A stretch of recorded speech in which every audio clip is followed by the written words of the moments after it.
The Thinking Tackle Podcast. Or fish is in someone else's hands, isn't it? But it's probably an 80% success rate. Sorry, so that again. So the bailiff goes out with your not with your rod, with the line. You hold your line up, and he'll feed his head down the line and lift the fish out. Yeah, I saw him doing that. Yeah. And that's the way it's done, like, you know. But yeah, bloody hell, to go for a free wee bed and, like I say, bring the amount of. Plus, you don't know what's on the end. Could be a £45 common. Could be a £15 common. You just don't know, do you? Yeah. Now that leg's getting better. I mean, after putting those new fish in and letting everything settle down, now it's just it's phenomenal over there. You know, it's getting there. Well, it is there because he's probably got 1040s anyway, and loads of backup 35 to 38s. But the stockies are hitting 40 now. So I think it's a great lake. Yeah, definitely. Can most people get on there? It's just a waiting list. How long's the waiting list? Don't know. Yeah. But you pay I think it's £100 to go on the waiting list, and when your name comes up, it comes up. What's the best lake on that ticket for you? For what? Just somewhere that you would love to. I love the boat pool, but only in the winter, and I love K1. Because it's a little bit, the church lake's very polished. The church lake isn't very big, so you're always staring into someone else's bivvy door, which is a bit uneasy, like, you know, at times when you have private moments. But and the church I find very cliquey. There's buckets behind buckets behind buckets, and it's ridiculous. But K1 is lovely. I think the fish in K1 are better. Scaly. They're bigger in K1 now. Why are not so many people interested in fishing K1? Well, they are. You know. But you haven't got the numbers like Horton gets a lot. Well, no, I mean it's sold as a gold card. So the gold card covers the island, the cray, the boat, K1, and the church. And what you get is because it's a one ticket thing. Yeah, if K1's fishing well, everyone will be on K1, and then that slows down, and Horton will pick up the church. Everyone will go on church. I think it would be better run if it had singular tickets, but I don't run RK Leisure, so less pressure on the fish. But I'd rather fish K1 throughout the summer and then on the winter go on the boat pool. Yeah, I really enjoyed it. You've got a good selection. Yeah.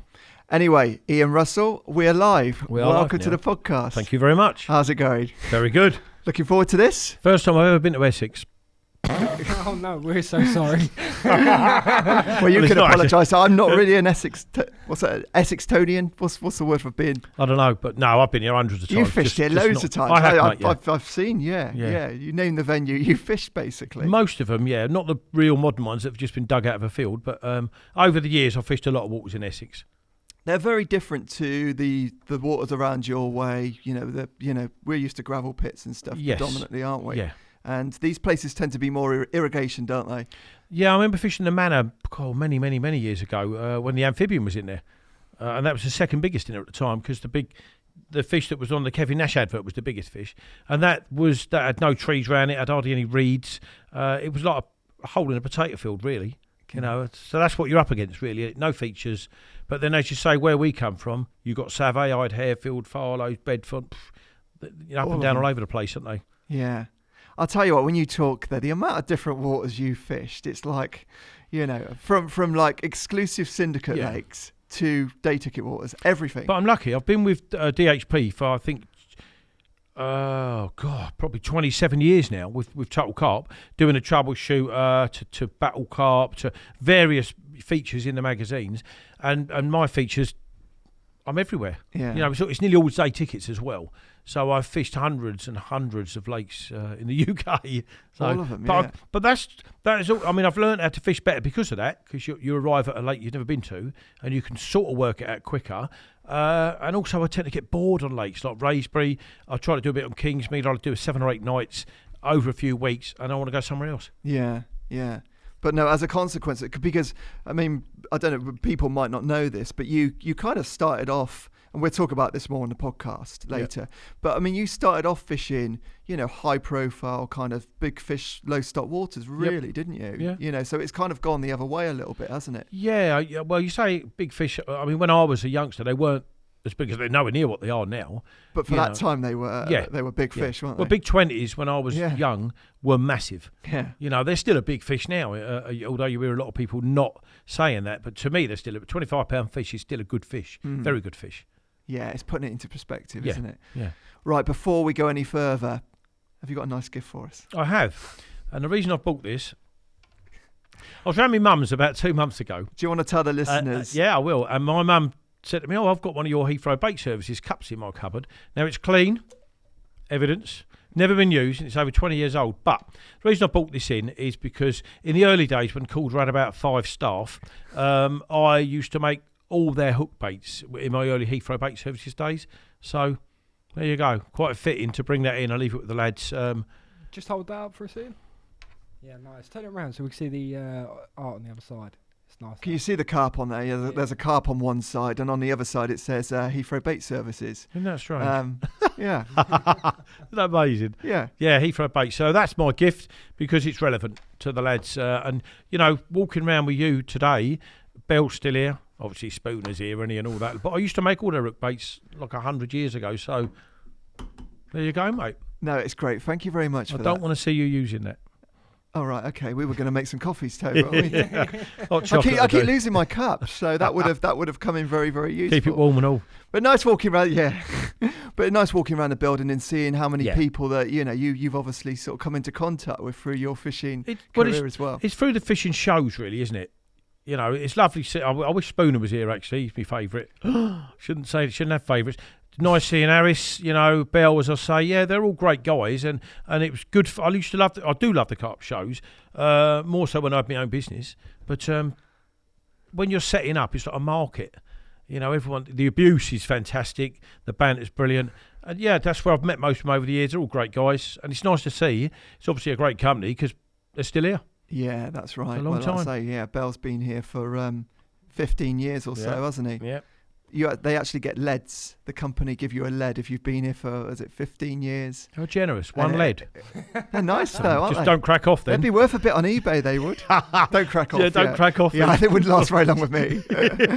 So the first time, I think, the first time I really kind of knew about you was probably when I saw that picture of that Summerleaze fish, that fully scaled fish. The big fully.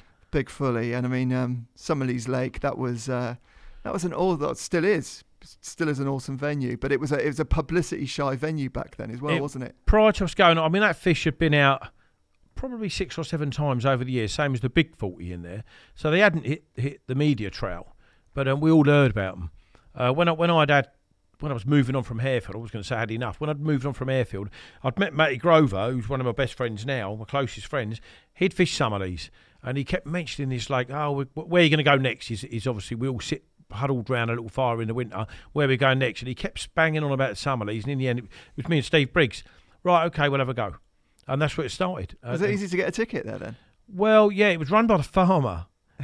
Prior to us going on there, it was run by... there was a little shop up, I can't remember what it was called now, made King's Angling. And they'd had trouble with youngsters over there with knives, yobbos and all that. So he stopped selling the tickets. So that Matty and that had approached the landowner, and the guy in the trout farm next door was Ron, I think his name was, and he was running it. So yeah, we got the tickets. So it wasn't a problem. But there was about 12 of us. I think that's all there was on the first couple of years. Wow. Yeah. So in the right place at the right time. That's really, all it was. Most things are. Yeah, yeah. But it was quite significant, wasn't it? Because I think Summerleaze probably led to you becoming more well known as a subsequent. Yeah, I was just setting up Heathrow Bait Services away from other bait companies to do our own products. I'd been using Mainline. To be fair, Kev had sponsored me for years, but now it was time to do my own stuff, and it all fell into publicity. I got with that big fish. It won Gardner Classic Carp of the Year. Loads of blurb on it everywhere. But what a carp! What an amazing carp! Well, we said the other day, didn't we? That picture of Martin Clark with it on the cover of his book. I think that's probably one of the best carp fishing pictures out there, isn't it? There are better ones of that fish. Not the best picture actually I've seen of it. But Kenny Gates, a good friend of mine, he caught it, and he kept like a golden coloured hoodie, right? Yeah. In the van, yeah. And he was because he came on there for that fish, and he kept saying, "I'm keeping it in a bag." And when he caught it, he rang me up. I'd not long got home from the lake. He rang me up. I went back to the lake. We done the photos. Colin Davison come down, professional cameraman. They're probably the best photos I've ever seen of that fully. Although it's difficult to get a fantastic picture of such a beautiful carp on it. There so many fish get caught, and the phrase is the pictures don't do the fish justice. Ken's photos do. Yeah. Martin's photos are brilliant, don't get me wrong, great photos, but Ken's, for me, having been there, and they're the ones. Yeah. But there were other fish in there as well, weren't there? The mythical sandy fish. Saw that twice. Yeah. With Steve Briggs, to be fair, and Steve had caught at the time. Steve had caught, I think, a 61 or 62 from Cassien, and we were leaning back against a tree in this little bay. Ironically, as you come in the gate, it was called No Carp Bay, and they were all there. This was before I'd caught the fully scaled, and you're trying to gauge which fish is what and how big they are. And I said to Steve, "What's the weight on that then?" No, he said, "That is enormous." I said, "Shut up, you've had a 60," and he went, "That's bigger than the fish I've had." And Steve got photos of it. Steve got only in the water, but I run off being a lot younger, a lot more energetic in them days. Got a lump of bread on a hook, free line, and I've got a lump of bread sat on what we termed a sandy fish's face. You know, it's there, and the fully scaled was there. The two other big 40s were there. Look, we didn't know they were 40s at the time.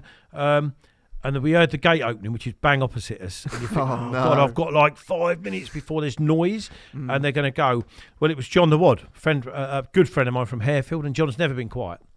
And I'm standing there with Steve Briggs, leaning back against this tree. You obviously can't see us. He's still there, looking at this bread, and you're dying now. The cars come round the bay, and you're thinking, oh, God. The water was low, so where we were stood, you were leaning against these trees. The water would normally be about your waist. Well, it wasn't. We're on dry land. John's run up, jumped down the dip, shook the whole bay, and these fish moved so fast they almost drained the bay on the way out. It was incredible. I could not believe it, and that's the closest, to be fair, knowingly, that any of us ever come to catching that fish. Did you see that fish picking up baits and stuff? Nope. I only ever saw it one more time. Halfway up the lake, there was a car seat buried in the sand on the lake bed, just the back sticking up. And I went round there on a boat. You could use boats in them days, and there was a bream in the lake. And anyone who saw the sandy fish, this bream was always with it. And when I went round this car seat, I saw the bream. There's only one in there, scuttle off, and then you saw this submarine. It was like a little bodyguard, but I caught the bream. Wow. That could have been the biggest carp in the country then, couldn't it? There was a few people. I mean, I at that time, I'm not chasing whoppers, like Terry does and other various, bounty hunters, if you want to call them that, Simon. I just went fishing. But there was various people like Terry, Stevie Alcott. They were all aware of this fish, just waiting to see if they could get on and have a crack at it, But it was a massive. I mean, I've caught 60-pounders now, loads of 50-pounders abroad. It was a very big fish, very, very big, because it's still in there. You can still see it, Yeah. But she never got caught. Do you know what happened to it?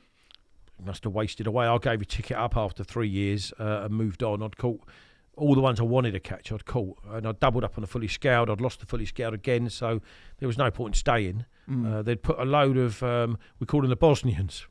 They'd put a load of stockfish in, low to mid doubles, and you were catching them left, right, and centre. So again, it was time to move on. Yeah. The lake itself, what was it, about 60 acres? 60 acres. You're using boats a lot on that? Yeah. The first year we weren't allowed. Me and Steve went out in the winter on his big boat with a fish finder just to get depths, and this was prior to us fishing it. Crystal clear water. It was only the second year that we were allowed to use boats and place your baits with boats. Now that was an eye-opener for me. I'd never done that. And going out in the morning and seeing an hook bait and everything else has gone. But also it makes you a better angler. You're then because they had touched it without a doubt. Then you're tinkering with short rigs, bigger leads, moving the bait where you'd normally put it in the middle of a clear area, moving it into the weed. I found that really successful. Right. Put the hook bait, a little yellow pop up, a foot into the weed. It was all strandly weed. Then we're not talking about silkweed. We're talking about Canadian, and that was when I started getting more bites when I was using the boat. How often do you think you're getting cleared out? Oh, God. I'd like to say never, because that would make me sound absolutely unbelievable, but probably 50-50. Was it? At least, yeah. Would you see the rig moved and stuff like that? Yeah. Yeah, so they've picked the rig up and, no indication or anything. The most memorable, it was a stockfish. We called it the pretty one. I was there with Garth Effelston, used to work for Korda. We're on the island, and the regatta was on at Maidenhead, and I had a bite about, I don't know, let's say 10 to 12 at night. We're out in a boat, right, and the lady is singing Rule Britannia on the regatta on Maidenhead. There's fireworks going off all over the place, and we're thinking, this has got to be a big one for this. Just, this is fated, isn't it? And up popped this, I think it was about £18 at the time. It was a zip linear, which went on to be £30 and then passed away. But being in a boat with Garth that night, we were crying with laughter. This rule Britannia, and all that stuff. And fireworks everywhere. But we had a great time on there. Some good friends and had real good times. Fun. There was only 12 of us. Yeah. You know. Yeah, a real learning process as well, isn't it? Yeah. You know, I mean, fishing the water like that. And obviously with Heathrow Baits and stuff like that, the company was sort of up and running then, was it, when you were... Yeah, I'd built a double garage in the garden, bought a load of freezers off of Gary Lowe, Milky, when his Happy Shopper shop's shut. Again, it's been the right time, right place, isn't it? Or right place, right time. And knowing the right people. You know, so I was lucky there. We started off I had a business partner at the time, Paul. We were one of the first with solar to put pop-ups in tubs. And winning the right time, right place, winning the classic carp from Gardner with the fully scaled. When I was over there having a meeting with them to pick up prizes, which is what you got, a whole load of tackle, I mentioned pop-ups. They became our distributors. So it's all entwined, isn't it? You know, I know we spoke about this the other day, Simon, but lucky breaks is what we all need them. Yeah, and they were lucky breaks. Yeah, definitely. You noticed an increase in their sales and stuff. The company grew on the back of that quickly. Yeah. Well, I was working, and all the mag work I was doing was paying for the adverts in Total Carp. We had Waterline distributing. Gardner was massive for us. We had probably 15 house accounts. I went from the garage, as we got our own boilie range, to a unit. Nothing like this one, I've got to say, but to a unit on a farm. Then we knocked the wall through and had double unit. So it was growing really rapidly. But again, the bait game was relatively young. What did you know about bait making before you started? Were you really into that stuff? I found it really interesting. Not as interesting as like your Jeff Bowers and that, but he was doing it on a massive scale, and I ended up working pretty close with Jeff. But I was making my own hook baits. It was just interesting. We were going to marriages, getting all the fish powders, the milk powders, knocking our own base mixes up. But in the end, it was easier for me to. When I met Jeff on Hairfield again, right time, right place, and he was distributing when he pulled away from Premier. He was distributing lots of powders to small bait companies to roll. Rolling companies in that day were very popular. So I knew Jeff really well, and I rang him up and said, right, you bust away from Premier. I want you to supply my base mixes. And I was getting probably a ton and a half a week off Jeff. So I didn't have to go to marriages and buy all the powders. They turned up and we mixed them. Yeah. So it's an interesting journey, but smelly. Yeah. Really smelly. So you're still really into boilies and the makeup of bait not now really. and stuff? No, not at all. It's all changed. I mean, obviously now I work with Dynamite closely. Yeah. No, I don't envy it again. I think, again, we've done it at the right time. I got out of it at the right time. No, I don't want to make a boilie as long as I live. I made 16 years I had the company. And I used to go home at night. My trousers would stand up on their own, covered in tuna and Indian spice and cranberry and raspberry ripple flavor. Oh, God, mate, yeah, no, not at all. Not at all now. What happened with Heathrow Baits in the end? What made... I sold it because it's a bit of a revelation, actually, because I started getting chest pains. Now, Jim Rawcliffe sold towels up because he had a heavy chest. Now, bear in mind, fish meal powders are a heavy product, yeah? And to stop the mice getting into my factory, I'd had massive metal doors put on, which had 3 mil gap between them. And this is the honest truth. Susan was running the office, my wife at the time, and... we had 4 lads rolling the bait. We had a guy doing deliveries. Anyway, this morning the sun was beaming through this little gap in the door, and there was bits. The whole area was full of dust. When you had the doors open, you didn't clock this. It was too much of the sun coming in. And I said to Sue, look, this could be why my chest is so blooming bad, And prior to that, I'd noticed we had 2 pop-up making machines, which were rotary, and when you swept up and the flames were still on, they'd go from orange, they'd burn really fiercely to whatever you were sweeping up. And that was it. I said, no, let's get out of it. And it took us probably 4 months. We found a buyer almost immediately and sold it and moved on. Yeah, right. Done all right out of it. We had good holidays, we had good cars, we had good times, time to move on. Yeah, no, like you say, it was a good time. But I mean, it's something that you don't necessarily take into account when you're making bait. There's a lot of particle and stuff Yeah, so, but that was a good move for you at that time to sell out when you did, I guess, as well. Yeah, there's so many little bait companies now, and how big were Heathrow compared to say your NutriBaits and Mainline back then? We were nothing like Mainline, to be. I mean, we could have been. We were looking at that time. If we hadn't sold, we'd have had to get a proper big unit. We had guys coming in from Germany selling us machinery. We had rolling machines, for singular sized machines that you wheeled around. But when they pop up on Instagram and Facebook now, the machinery now is what we'd have had to get. Dunk, dunk, dunk, dunk, chopping the sausage. It's all automated from start to finish. It's automated now. Yeah, that's what we'd have had to do. Yeah, definitely. Yeah.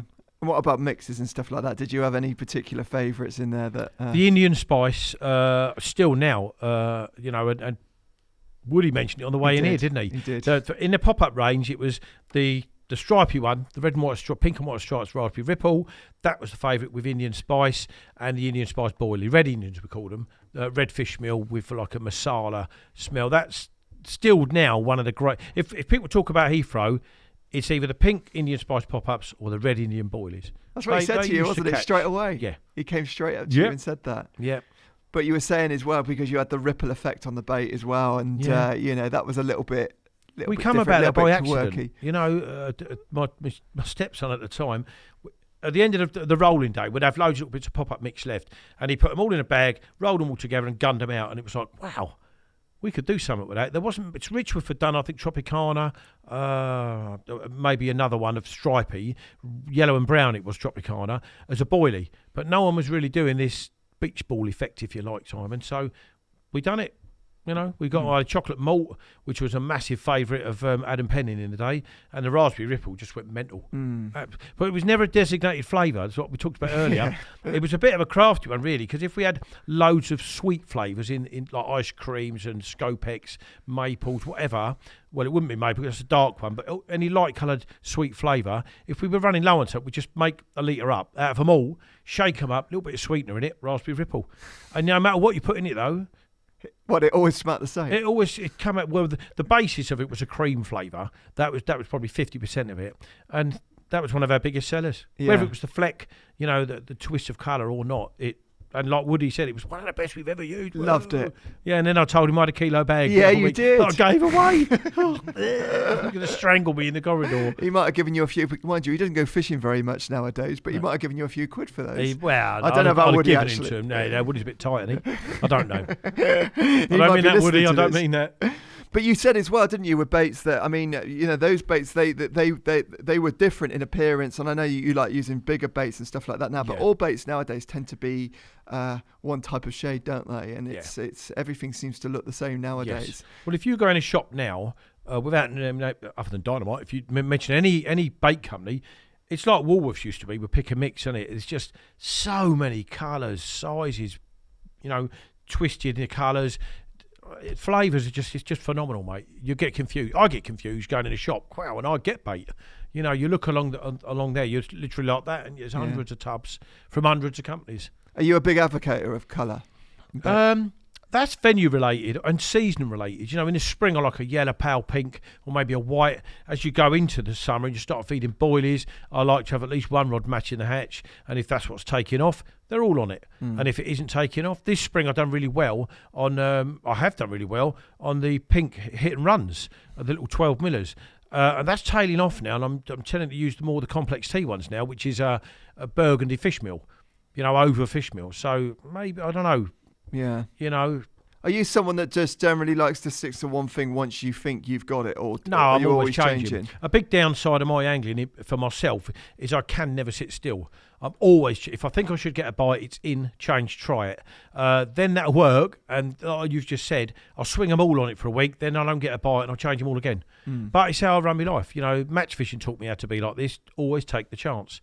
Move things around. And I think over the years it's caught me more fish than it hasn't. Yeah, being active. Being brave. Yeah, I know you've said before you've used analogies from match anglers as well. Is that what you've done? You've done a lot of match fishing, when I was a youngster, loads of it. And then obviously the carp matches come along. Yeah. And I've done really well at them, the singles and the doubles, because of that. Always take the chance. You can always move back on your baited area if that single hasn't gone off an hour, so. Yeah. Did you get into carp fishing quite late? I started carp fishing when I was about 10. Right. I was fishing for everything with my dad after Yeah. work. His little Morris Minor traveller thing with a wooden framework. Would sit on the doorstep waiting for him to come home. Down the Thames. I fell in once, nearly drowned down the Thames, down We've all done Desborough that, Carp. yep. Yeah, well done. My dad said the bloke opposite, I was sitting on one of them viaducts that slant into the river where all the waste or whatever comes in.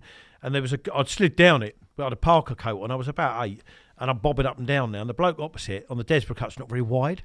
My dad said the bloke opposite was shouting and he said I thought he was waving at me, and he's going, "Your kid's in the river."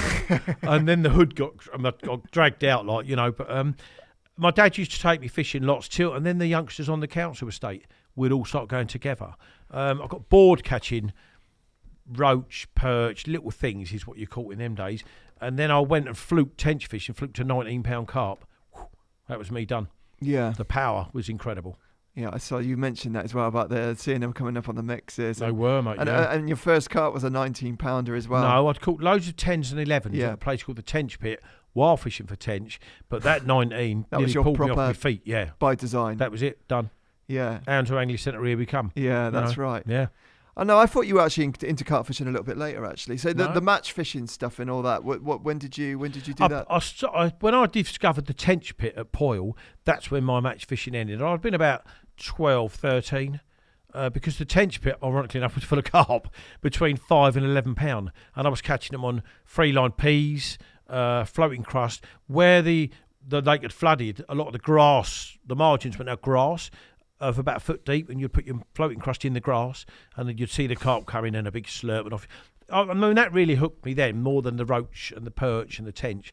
But the 19, when I was older, I was about 20 when I thought I'm having more of this. 19, 20. Yeah. You know, I couldn't not go carp fishing then. Yeah.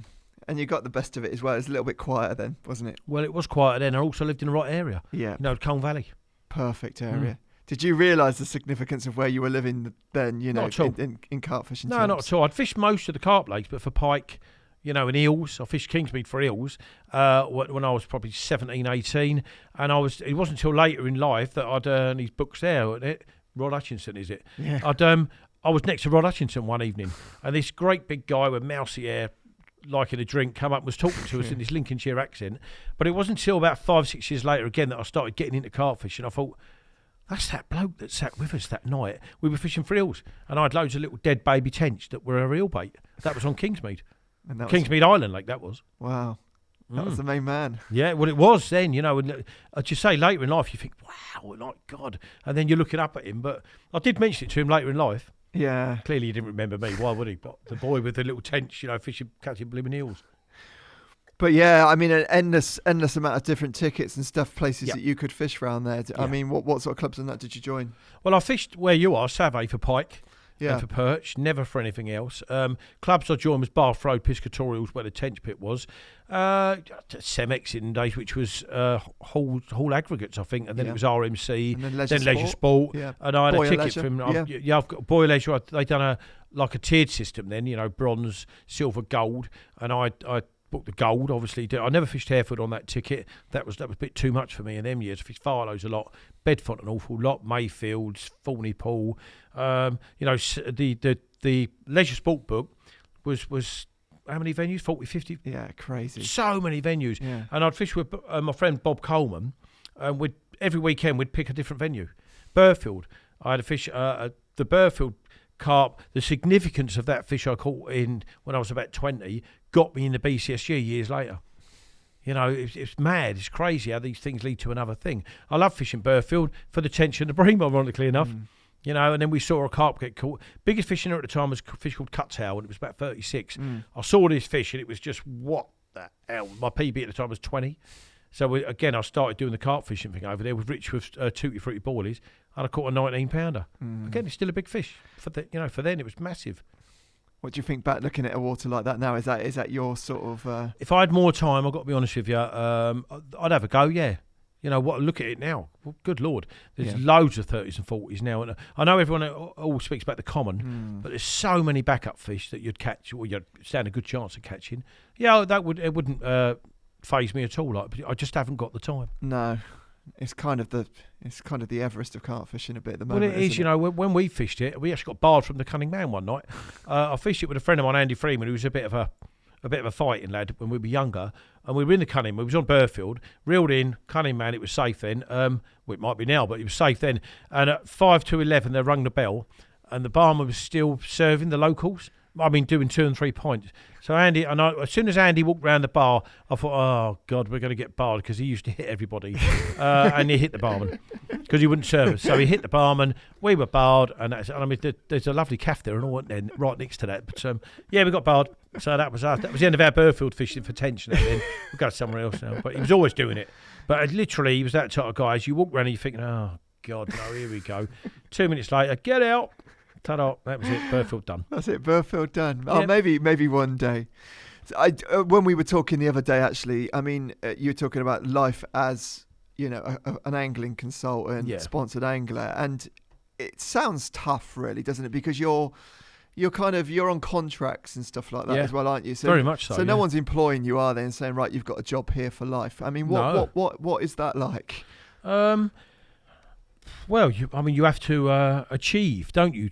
You can't just sit back then. You know, this is a job that they've given you. You're involved in product development on the side, consultant with products that they're giving you. You have to achieve. You can't, you know, and it's on you. I don't pressurise myself nowadays. I've done it for so many years, catching fish. If you don't catch a fish, you don't catch a fish. But I watch some of the young uns, and they're so pressured. It appears they're not even enjoying their fishing, you know. But I think the likes of me, Laney, Chili, even Daryl with Korda, I think in years to come, that will phase out. You know, we're very lucky to have a job in the industry. Yeah. I've worked in the industry, well, probably 30 odd years now, you know, in one way or another. So going from Heathrow Baits then, so you were getting consultancies and that's off straight away. With Korda. Korda, wasn't it? I was involved with Korda. Shimano Tracker was the joint deal at the time. It was Ali got me involved, to be fair. I knew Ali before he worked at Korda. We used to go out and do features for Crafty Carper. I sent you a picture the other day of a very young Ali sitting on Hairfield. But that was pre-Korda days with Ali. And then I was involved with you guys, with these guys for, I don't know, a couple of years, I think. I was due to join. Sean McSpadden had asked me to join Fox. So I had given my notice to Danny, and to be fair to Danny, he said if the door's always open, you know, I always done more. I felt I'd always done more than maybe was required of me, because it's a pride thing and maybe that age thing. But Danny said door's always open. I've never had to use that, but it was very kind of him. You should never leave with bad feelings. But a week before I joined Fox, Johnny Shoes rang me up from Avid. They were starting a new company. Went up and had a meeting.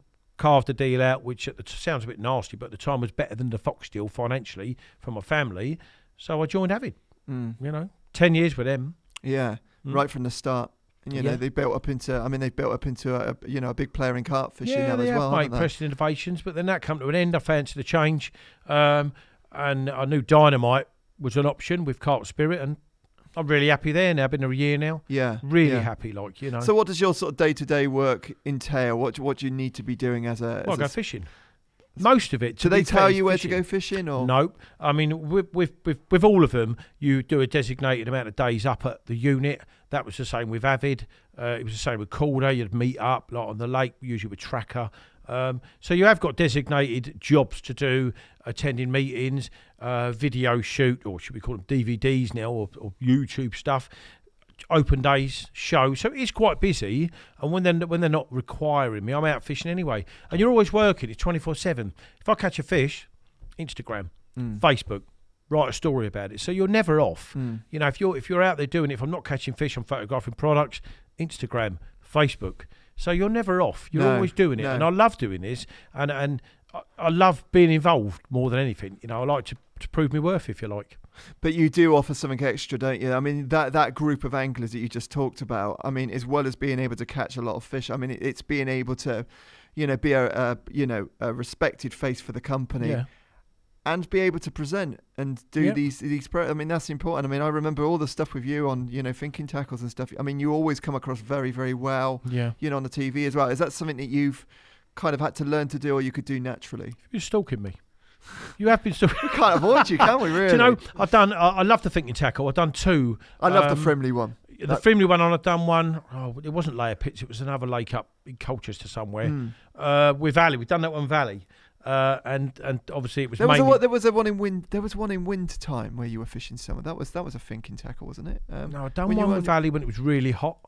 Right. I had shorts on in that one. Did you? Yeah. Right. You were stalking me. The one at Frimley was I think it was in the spring. You know, it was a bit fleeced up and all that, but very, very... Danny, this is when I got to know Danny, and I thought, Danny's going to be quite straight, but he's got a great sense of humour, especially with an idiot like me sitting there. That's the first time you fished together? The first time it's the only time we'd fish together. It's still the only time. So, yeah, but good company. And I love Ali's company. I mean, he's like a little firecracker, isn't he? Yeah. You know, as he's proved over the years. But, yeah, done one. The one I've done with Ali, ironically enough, I'd done a cricket carp thing the day before with Ian McMillan. I'd won that. Yay, beat Ian again. Love him. Anyway, Ali turned up and we're in the swim. Hadn't fished all day there. We've got all the cameras with the big booms and all that ready for the morning. And we had a Chinese. And where I'd been taking bags off in this match of and throwing them in the edge, I was sitting there having a chat, and you asked Ali this, honest to God, Simon, I saw a tail pattern in the edge. Yeah. So I said, hang on, hold that, I'm just going to catch a fish. And he was like, what? And I got a landing net, scooped up a mid-double, and went, there you go, Al. And he was like, my God, he said, you don't even need a fishing rod, which I do. But it was really, at the time, we were crying with laughter. And he caught an eel the next day, and it was like Danny's lucky stick here. He dug a little... Is that the right one? Dug a little, that's the one. There you go. I can't remember what lake that was. I haven't got it on here. A little complex of lakes. Little tracker t-shirt. Yeah, we're just looking at a video now. So it's not, mate. It was only out there. Yeah, I remember this one. You were casting out to an island or something, weren't you? Yes. Flipping it under the brambles. Yeah, I remember that. Yeah. No, just keep trying. This was thinking tackle that we're watching now, isn't it? Move it. You know, move that about 3 yards, mate, and we've had a bite. So that was really a bit closer. But he caught an eel, and he dug a groove in the ground. Yeah. Laid this eel upside down. It's like he was caressing it to unhook it, and it worked. I thought, what is he? I mean, this is a carp thing, not an eel thing, but that was amazing. Ali, it's like an eel god. He's got a flair for catching eels. He didn't mention that on the podcast, Tobe, did he? No, he didn't actually. No. Very insignificant period of Ali's time with me on a podcast on a fishing trip. But there you go. Yeah, they're not monsters now. No, and he's had some big eels now. I know he has, mate. But there's some big eels in our lake actually. They tend to move around. They were massive eels. Yeah. I've seen some of the biggest eels I've ever seen in my life. You're on about Savay now. But they one day there was an angler that was fishing at the top end by the sluices, and he mentioned, we don't know whether this was true or not, but he said he was seeing eels going up the pipe, and it looked like they might have been migrating because there were some and not seen as many eels since. But I'll tell you where they all are. RK Leisure, mate. Kingsmead, the boat pool, Halton, probably not the crayfish pool so much. Full of them. Yeah, full of them, mate. Use maggots. You'll see. Go over and have a day session with maggots. You'll see. Yeah, I don't think I'd use maggot. I don't think I fancy catching eels actually. No, I didn't. I started on a maggot when I'd done the my winter sort of campaign last year on the boat pool, but I soon come off them. Yeah, they were a nightmare, mate. Yeah. So those programs that you were doing, do you feel any particular pressure with those? I mean, no, not at all. Really? No, I used to. I was. But paranoid. People do, don't they? I mean, it's quite natural to feel like that. Yeah, not at all. No. I mean, I make hijinks out of a lot of things in my life, so I enjoy doing them. We have a laugh with the cameraman if you catch a fish. Don't get me wrong, I might seem calm on top. I'm paddling away like a lunatic underneath to catch a fish and to achieve, but if we don't, you can't always do it. It's fishing. And sometimes I think, do people actually want to see you? They can accept the fact that you don't always. They can associate with that. Yeah. You're human. Yeah. And we are only human. I haven't done acting classes, and I'll catch fish, and sometimes neither of them work either way. So, but they're always good fun. Yeah, it's a process of experience, isn't it? Yeah. The Frimley one, you caught a decent fish as well, didn't you? That was a big fish. Just before. The evening. That's before. right. Danny turned up, didn't he? In the morning, Danny got there. I went over the night before to prep the swims. I had the double boards. Danny was going in the fallen tree, as he did. And they were jumping in the swims. Barry Earn was with me, and I couldn't resist putting the zig out. The rest is history, and 20 minutes later, it went off. Charlie's mate, 42 odd, I think it was at that time. I'd caught it once before, but on a zig, 7-foot zig. Charlie's mate. Rich Stewart come around. He was in the next swim over the other side, done my pictures, slipped it back, and said we weren't going to catch the biggest fish in the lake on the thinking anglers. Or the thinking tackle, should we say. That was the biggest one then? That was the biggest fish in the lake. It still is, I think, the biggest fish in the lake. Someone that you're related to, Tobe, has caught that recently or in the last year. Someone I'm related to. Someone Or that Toby. Toby's related to. Yes, yeah. I know him. Very Yeah. small ginger guy. Yeah, lovely man. Yes, he Yeah. has actually, mate. Yeah. Superb angling. £50 now, Yeah. isn't it? Yeah. You know, there's some good fish in there, Frimley. I loved my time on Frimley. I've done a Mm. whole summer and winter on Frimley. I absolutely loved it. Yeah. Met some good friends. It's one of the. It's, you know, you never felt when you got a fish. A lot of lakes, when you've got a fish on the mat, you can feel people are like, oh, because he's caught that. It's because of. Frimley was never like that. Everyone was happy. Lewis Reed was always there. He's a jolly little soul, and I fished a lot with Terry Earnsdad, Barry, Tony Smeets, Terry Doe. I had some great friends that I still have got, close friends from Frimley. Yeah.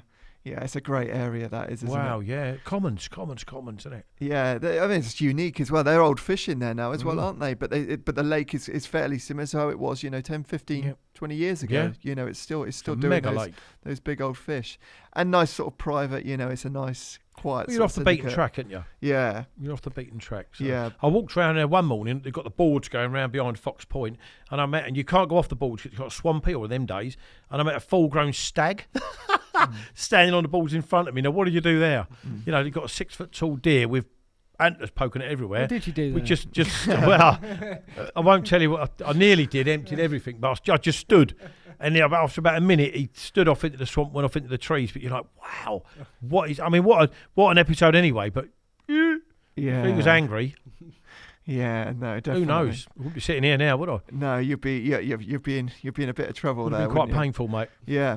What about like the relationships and stuff in the because you said before you are quite good at being able to maintain relationships and Yes. stuff with people. I mean that is obviously quite important to Yes.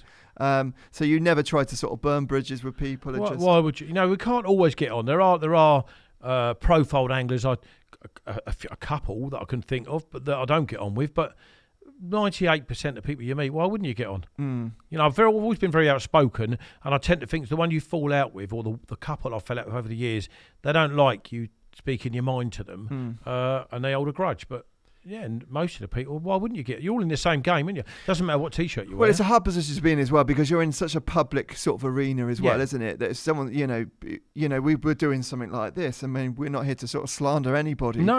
But you're gonna.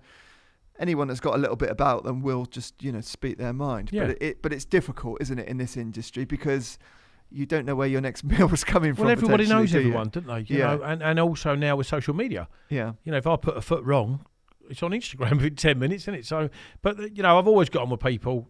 I'm a people person. I never stop talking, as you're finding out. But inevitably, you are going to, have a bit of a rocky road with a couple, one or two over the years. So, well, there you go. No. Let them get on with it. And like I say, your work now with Carp Spirit is that similar to what you were doing with Yeah. with Well, when I started with Abbey, it wasn't even there, was it? It wasn't retail. And Carp, so that was exciting. The products that John's a bit of a genius for products, to be fair to Johnny Shoes. And it was being in the development stages. There was a small team of us, and it was really exciting. And 6 months after I joined, they went retail. Carp Spirit have been going 15 years in Europe, and they are quite big in Europe, but they're very, very small in the UK. So they've got me and Rob Hughes on helping out on that side of it, and it's just really exciting. Go through the catalogue, change things about, or the brochure, whatever you want to call it. Yeah. Are you much of a product developer yourself? Or No, I'll tweak it. Yeah. I can tweak things about because I use them, not necessarily abuse them, but if they break, if they're not long enough, if they're too short, if they're too thin or fat, you tweak them around. I'm not a product development. No, that's there's some good people doing that, and let with Tom Dove. So let them get a Johnny Shoes. I could name others, but that's a job on its own. That is. Yeah, those type of jobs. Those type of people don't just fall off trees, and just because you're a good carp angler, it doesn't necessarily mean that. Yeah, the two are quite different. I know some of the people here. Obviously Dovey's very, very good at that. But there are other people here that people haven't, necessarily heard of that, they've just got a natural flair for that. And you don't need to be out there catching loads of fish some of either. them probably don't even fish. Yeah. But it's difficult, isn't it? To obviously with tackling stuff to be able to, you've got to be innovative and, try and But it's nice. This is what we've done a 3-day meeting up at Dynamite Carp Spirit the other week, me, Rob, and there's a whole team of you there. Now, eight thinking, lively minds is better than one. Yeah. You know, so you're swapping ideas, changing things around, and that's really. I don't think you realise how much you know or how long you've been in this game unless you sit around a table with like-minded people, and then you're drawing on each other's experience and what's happened in the past, products that you've looked at, products that you shelved, and then it goes, doesn't it? It's brilliant. Yeah. A team is better than one. Yeah, definitely. Yeah. Do you ever sort of but obviously with the sort of to me it looks like pressure to have to go fishing. I mean, do you ever lie awake at night and think, what if I don't want to go fishing anymore? No, it's not at all. It's not. Before I'm home, if I'm soaking wet, covered in mud, I'm OCD, I promise you that, Simon, but before I'm home, I'm almost knowing where I want to go, what part of the lake you want to be in, praying on the weather, before I'm even got home from soaking wet and covered in mud. I love it. I cannot imagine not going fishing at all. It's never waned. No, never. I get asked that a lot on tutorials. You know, someone said to me the other day, "Living the dream," and I was sitting with my mate Matty, actually, who I've fished with for 25 years, and he butted in and said, "Really? Go and watch him in the winter when it's pouring with rain and you're still trying to achieve for a magazine, for a shoot." You know, even for a Facebook or something. So it isn't always the dream it seems, although I wouldn't change it for the world. Do you think you could have thrown your hand at other things if you wanted to? I can't imagine what. You know, when I was a youngster, jobs were 10 to the penny. You could leave a job at midday and start another one at 1 o'clock. And I've done all manner of jobs, chrome plating. I've done the asphalt for nearly 10 years, mixing asphalt in a plant. So I've done loads of different jobs. But no, I think guys sort of realise what they want to do maybe a little bit later than girls, like, you know. So certainly the mates I was hanging about with did anyway. But no, I often think if I weren't doing this, what would I do? I don't want to not do this. But it's quite a varying career as well, isn't it? Because obviously you've got the fishing, but you're doing stuff like this. You're doing media stuff as well. And I guess the writing and everything sort of started that off as well, didn't it? Well, this is the bit when you do shop open day and people say, all right with you, Ian, you are living the dream. And yeah, technically I am. But it's not just the fishing. When I had an interview with Albert, my French boss, and he butted in on the interview and he said, Ian, the fishing part of you is the smallest part we want. You know, it's the personality, it's the shop days, it's all the other things that come with it. So the fishing is a very small part of it. It's everything else. You can't really put a price on that, can you? No. It's difficult to measure. It's like this, Tobe, isn't it? We're doing these podcasts. It's hard to measure how good this is for the company. It's just something that... We just hope everyone enjoys them. Yeah. Well, we pray. Sometimes. Every show. No pressure, mate. No pressure. Yeah. You know, I mentioned no pressure. That's just Toby's just changed that. Yeah, there you go. You're feeling it now. Yeah. Yeah, but no, like you say, I mean, you're an ambassador for the company, aren't you? And you know, when they're, you know, when you join a new company, they your picture is straight up there, isn't it? You know, but it's it always acute, especially for me, because I don't like necessarily doing one thing. I mean, I love carp fishing, but there's an awful lot of other things I love in life as well. And if I don't want to go carp fishing, you know, I would do other things. But it's I can always talk to people about carp fishing. Yeah. But for you, it's a little bit different because you are. The carp. I mean, fishing is for an employment state. That's everything. But family is everything. You know, I've got 7 grandchildren. 7 grandchildren. 2 dogs. You know, we go out with the dogs. There's other side. And I speak to some youngsters that all they do is sit there with their knees crossed, folded handles. You know, and everything relies. You've got to have life as well. Get off the lake. You know, the guys I mentioned earlier, like Laney's got a brilliant life. You know, drinking. Chili was the same. Pecky. You've harnessed it all, really. You know, it's everything, but it isn't, if that makes sense. When you're there, it's everything. But when you're at home, aren't you? Yeah. I've never met Dave Lane or Ian Chilcott. They're interesting people, but I've read their books. Yeah. And that's what makes them interesting. Yeah. The fact that there isn't as keen as they obviously are. Yeah. There's more to their lives than that, and it's the other side to their lives that makes them interesting as well. They've lived. Yeah, you've got to do that for sure. You know, otherwise. But like you say, you think that your type of, because there is literally a handful of you that are kind of making a living from carp fishing now. People think, maybe young people nowadays think that they can come into the sport and make a living from doing what you do, but it's such a rare thing that. You know, when we started doing this, which would have been 89, 90, started writing the Carp World, there was an handful. Now there's thousands of youngsters with cameras, YouTubes, vlogs, blogs, you name it. Too many of them. And they're really all battling for one position.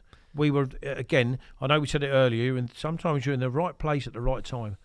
And you push yourself. And I did with carp. I started writing for Carp World. Jim Foster, I'd done a trip to Belgium. Jim Foster was running a magazine called Catch More Carp at the time.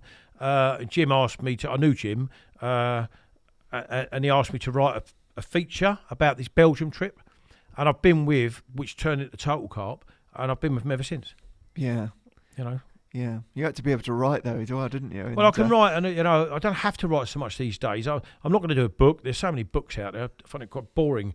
But you had to write your own features in them days, and I could write with quite a funny twist to it, and it got noticed, and the more they wanted you like. But then nowadays, there's so many writers and so much information or features given for nothing. I don't know if I'd have made it now, but. Do you think the companies nowadays, although there's a lot of young good anglers around, they're still looking for those the older guys with the more life experience in the first place? I think it's always going to be a job for us until we choose it isn't there. Yeah. Even if when you're worn out, you work in a tackle shop, the trade will always welcome you. Yeah. Because I'd rather, when I go in curries, I want to talk to a youngster because about computers. But when I go in a tackle shop, I don't want to talk to a youngster. These massive shops that are springing up, they've got 16-year-olds. I'd rather meet someone of my age or Chile or someone to advise about fishing tackle. Of course I would. But then going curries, and it's like, no, get away. Get out of my face. I want a 16-year-old then because they're geeks, aren't they? But, I think there'll always be a place for us until we choose maybe to retire or drop out of it or something, Yeah. Health maybe. I don't know. Just keep on enjoying it. I love it. I absolutely love it. And it does come across. Yeah. No, it does. It does. Even when you write features, you can tell if the person who's writing the feature or appearing in the magazine feature, it lifts off the page. And all the various editors I've worked for over the years have all said that, not just about me, the subject they're with, you can tell they're either bored and don't want to be there, or they're like, come on, let's go and catch a 12-pounder. Carp's a carp, isn't it? Yeah. What do you think your best skills are as a carp angler? Why do you think you catch? Just enthusiasm, really. Energy. Energy, yeah, which relates me back to the match fishing days. Even in the carp fishing matches, the Battlecarps, the Carp Wars, the BCACs were Phil. You had to fire each other up. Keep your eyes peeled and take the chance. Never let something go past you, because that one cast is a 20-pounder on the score sheet, isn't it? And if it don't happen, you put it back on your bait. So, enthusiasm. Yeah, yeah. You think you can harness that into match-style carp fishing and big fish fishing? Yeah, I can cross over. Yeah. Massively. Yeah. It makes me very impatient as a big fish angler. Now, I've caught a lot of big fish, but when I actually set my mind to do that, because it is a mindset, a different mindset. You have to calm yourself down, and instead of reeling in the first light and slinging on over there, you've got to leave it. Now you're hunting. And you're individual or small packs of fish rather than 40 fish that you're spotting on all day.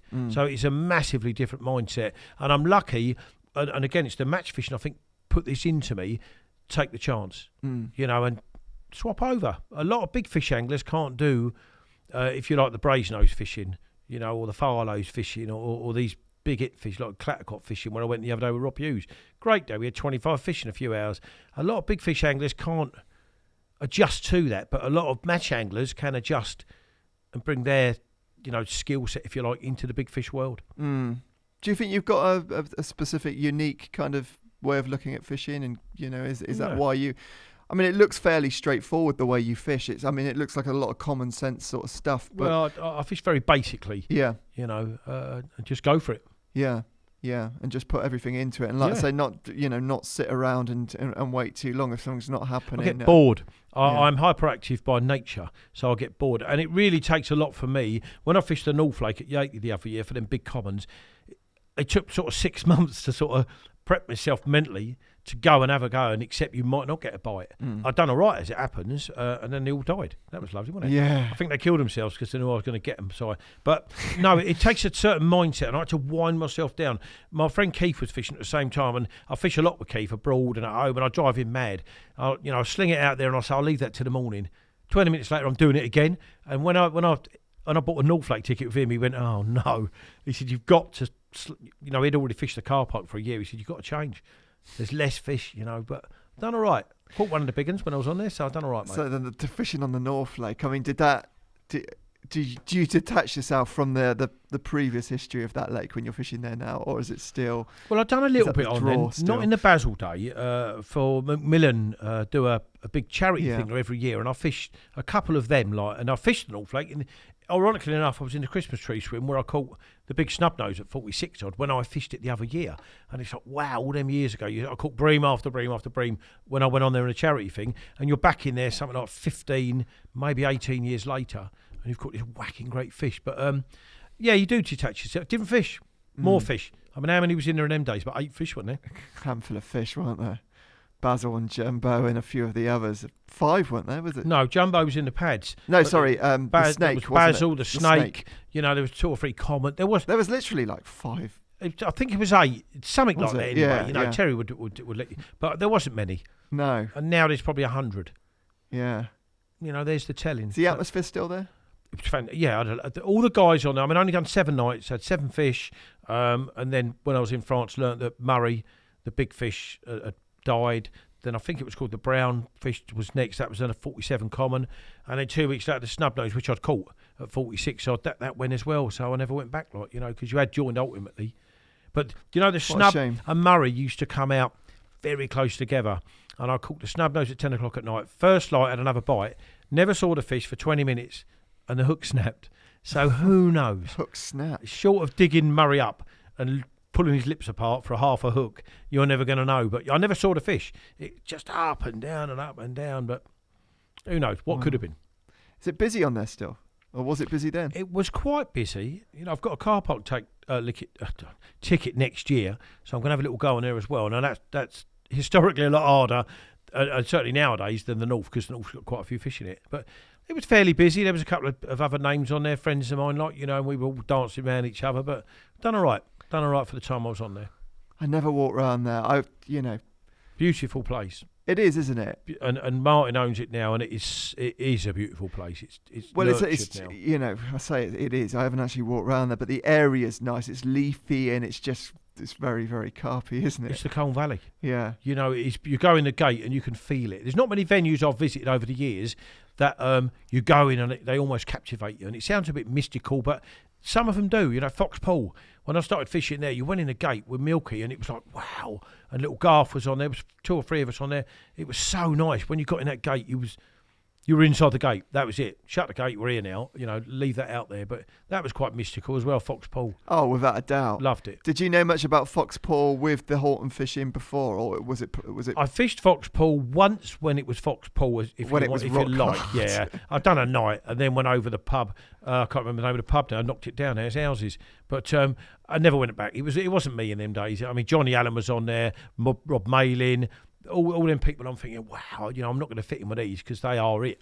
But then they drained it, moved the fish to Horton Church, refilled it, or it filled itself. That was such a big event that was at the time, wasn't it? Massive. I've got photos of all the lake drained, which come into good stead for me when I fish Foxpool. Same as everyone's got a set of photos for the North Lake drained, you know, and you're trying to twin it up with the trees and find out which swims what. But very deep, wasn't it? Foxpool is, yeah. Very deep. 15, 16s, which I wasn't used to at the time. Yeah. You know, your average English lake is probably 7 to 10, isn't it, really? Yeah, and some of those they were like undercuts and stuff there as well, Yeah, the weren't one they? in front of the left noddy was like a mushroom. Yeah. And I had a big hit of fish one winter. I had 11 fish one trip out of there.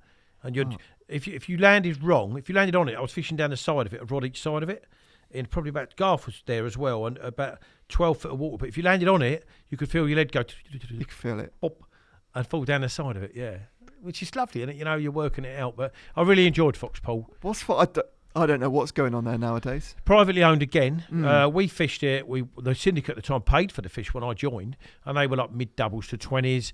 There was a fish, we named a fish called Basil when it first hit £30. The video fish, the twin common, which is now 47s, I put in there. It's a Simo. We put 2 of them, obviously, the twin commons. Me and Garth put them in there. 6 mirrors and them 2 commons, the twins. One of them died when it hit about 30. The big one now, I've got photos of that at 13, 18, 21, £30. And now I think it's £47 now. But it's privately owned. A few of the fish that we had when we were fishing it passed away, so there's new stock. But we have got a photo album at home. If any of the members want to look through it, there was 55 fish in it that I caught out of there. and I'm sure I didn't catch them all at the time, but some of them were once a year fish, if that, but we were gutted when we lost the tickets. Cemex took it back. Yeah, it sounded great when they got that, didn't it? And I mean, It sounded like for you lot, but we lost our tickets, and we'd bought the fish lot. It was me and Garth were traumatised by that. We weren't ready to move on. It was so nice there. You could have stayed a couple more years at least. But what, the private owners, did they just choose their own syndicate after that? Well, it went back to Cemex. Yeah. We were promised by the boss of Cemex that all the syndicate would be offered tickets because we'd paid for the fish. And it's a grey area, that, and if you own the stock. It's a bit like Horseshoe Lake with all the controversy there as well, wasn't it? But we never got offered tickets, so we moved on. Yeah. So, ironically enough, I went to Horton after that. I know, and I mean, imagine seeing those fish go from Foxport to Horton. I mean, did you foresee yourself fishing Horton? Not really, because it was always a bit of I don't know. There were so many people there. It was a bit of an holiday camp, really. But inevitably, 20 minutes from my house. Can have a go, ain't you? Eventually. I started rolling Ian Welsh's bait for barbel. Funny enough, and Ian was the boss at the time, although we didn't fall out over that thing at Fox Pool closely. But to roll the bait, he ended up giving me a gold card at the time, which allowed me to fish them all. So I started fishing the Church Lake. When was that? Oh, blimey. I'll tell you when it was. 98. So just after the fish kill, or no, it was probably a year after that. You still had the big uns in there. Then was shoulders and the parrot. CPs, all them other big uns had gone not. So when I started fishing, it was 240s, and they were the 240 pounders. Still, yeah.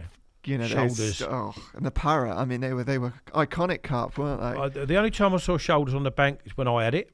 Parrot I saw on the bank 2 or 3 times, and it was like Starman had it, Nutty Jeff had it. But what a fish! It was so ugly you'd want to catch it. Yeah, I know. It was a bizarre looking. They don't make them like that nowadays. It was, but the shoulders. So everyone on the lake wanted that fish. Yeah, everyone wanted it, and just for the history, it was a gorgeous fish, aptly named shoulders. It looked like one of those harrow fish a little bit. Yes, it had did, that sort of shape to it, didn't it? Yeah, the big the springwell fish. Yeah. But no, what a lake that was. Well, it still is. It's. I mean, that's the thing. It's gone from it just keeps. You think it's dropping off a little bit, and then there's so many revives faulties again, in there. I don't know what. I mean, the members will tell you better than me. I don't fish the Church because it's a bit claustrophobic, but there's probably 20 odd or more faulties in there than that. It's 15 acres, and at the right time of year, 4 or 5 of them are well over £50. When you were fishing in '98, was it a little bit quieter after late '90s? Yeah, it was. Yeah, I mean, the shoulders. I won the Daiwa Masters Cup 99-2000, and it was shoulders. So it was 99. Shoulders was part of the reason I won the Daiwa Masters Cup, that enormous cup that you couldn't drink out of because you'd be drunk for a year. But 2 Summerleaze fish on the bounce of weekends, and I went to Horton, caught shoulders in an afternoon. It was pure luck. That's not me being good, but I took a chance again. I saw a fish show, got a rod out of the van, threw it at it, and caught shoulders. I was on there an hour, but because of that, the achievement of 340s. There was a lot less 40s around then, Simon, to be fair. Yeah. And it was a complete fluke shoulders because I thought it was a common that I'd seen. But history is, and that helped me win. That made me win the Daiwa Masters, which was 99-2000. Wow. Yeah, like I say, fate again there, really. Yeah. When we were talking about the Colne Valley as well, I didn't know too much. I know you wrote a lot about Hairfield back in the day, but I mean, that's a step up, wasn't it, fishing there? I'll get to go from Farlows. I'd fished Bedfont, which was a small lake, to Farlows. Done a lot of work with Dougal, and I couldn't afford a Hairfield ticket, so Dougal gave me one. I mean, Dougal was the man then. Like anyone in carp fishing, including yourself, everyone knows who Dougal was, And he gave me a ticket, not a bailiff's card, because I wouldn't be a very good bailiff because I was doing things myself that I shouldn't do. So I definitely, but I loved Hairfield. I've done 2.5 years on Hairfield and absolutely loved it. Loads of good friends that are still in the trade now. Caught loads and loads. I'll bear in mind I was doing 7 nights fishing and then 7 nights working. So I was off rotor. I was on a building site. So every rotor I fished 7 nights. So you were on the haulers rotor, weren't you? Is it called the haulers? No, I don't know what they called them, to be fair. They did have 2 names, didn't they? They did have haulers and trawlers. It was something like that, wasn't it? What was your ones? Toads and Loonies. Toads and Loonies. Which one are you in? I'm a toad. No way. I'd never have guessed that. Forget. I'd never have guessed that. Sorry. That reminds me, I've got to wear a T-shirt actually. For one of the guys is he's Toad. You need to remind me on that. Where's that Toad T-shirt gone? Toad T-shirt. There was a T-shirt that your dad and me were given, and it's disappeared actually. But anyway, it's not a bad thing if it's got a toad on it, is it? Wow, it's I've not seen it. Have you brought it in here? We're all a bit of a family, aren't we? We like to stick by each other, don't we? No, I don't know what they were called. But Hairfield was run the same way, which I think is a great way to run a syndicate. Week on, week off, it was, yeah. Yeah. You went on Monday morning, come off Monday morning. Yeah. And I fished every rota right through the first year, winter or not. I fished every, and I don't know how many fish I ended up with, but I ended up with far more than anybody else. But bear in mind, Simon, I'd done all that time. Paul Selman was second, if you want top rod. And when I was sitting in the pub talking to Paul Selman, he was saying, "Oh, how well you've done." And I said, "No, for the time I fished, you have caught more than me. You've done a third of my time and caught like 10 fish less. So when you worked it out, Paul had actually, in my opinion anyway, had caught more than me. But it was a great lake, mate. The amount of shenanigans we used to get up on there to catch fish was brilliant. Dougal had known, none of us would have survived. Oh, you don't want to get on the wrong side of him. No, I love him, Dougal. Well, he's a good friend of mine, Dougal. But at the time, although a friend, he would still have had you off. He was rod of iron in them days. Yeah. Yeah. Yeah. So, I mean, stepping onto Hairfield, I mean, what did you need to learn that you didn't know previously to fish in that place? What helped us get a ticket there was Milky paid for the two of us to do take a friend fishing, or it was something like that at the time, a charity. So we had a week's fishing prior to the ticket starting the next year. Walked around the lake. Stuart Gillen was still fishing there. I knew Stuart a bit from Farlow's.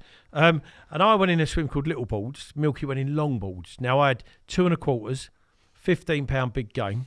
Right, and I'm the man, aren't I? I mean, Hairfield was long range fishing, so I got a 3-ounce lead. I can cast about 70 yards. So Nick the Tree was with me, and a couple of other members, just sat in chatting, Big Lee. And I said, "Yeah, I'll reach the third bar. Don't worry about that." Well, this lead went like almost in the margins, and it was like. That's pretty deciding. I was told an hour into the trip, this was fantastic. An hour into the trip, they're still sitting there. The rod that I swore I'd hit 150 yards with, it was about 65, 70, ripped off. They are. So within an hour on Hairfield, I've caught the Chinese common, which at the time was a PB common, 26.5 pound. So incredible. I've got a picture of the Chinese common up here. That's the second time I caught it. That's the time my mate swam out and got it. Yeah, that was a well-known fish as well, wasn't it? Very famous carp. Yeah. Very famous carp. And the Rodney Meadow fish, weren't there? And so I don't know where this one come from. Yeah, but a lot of them are Rodney fish. Yeah.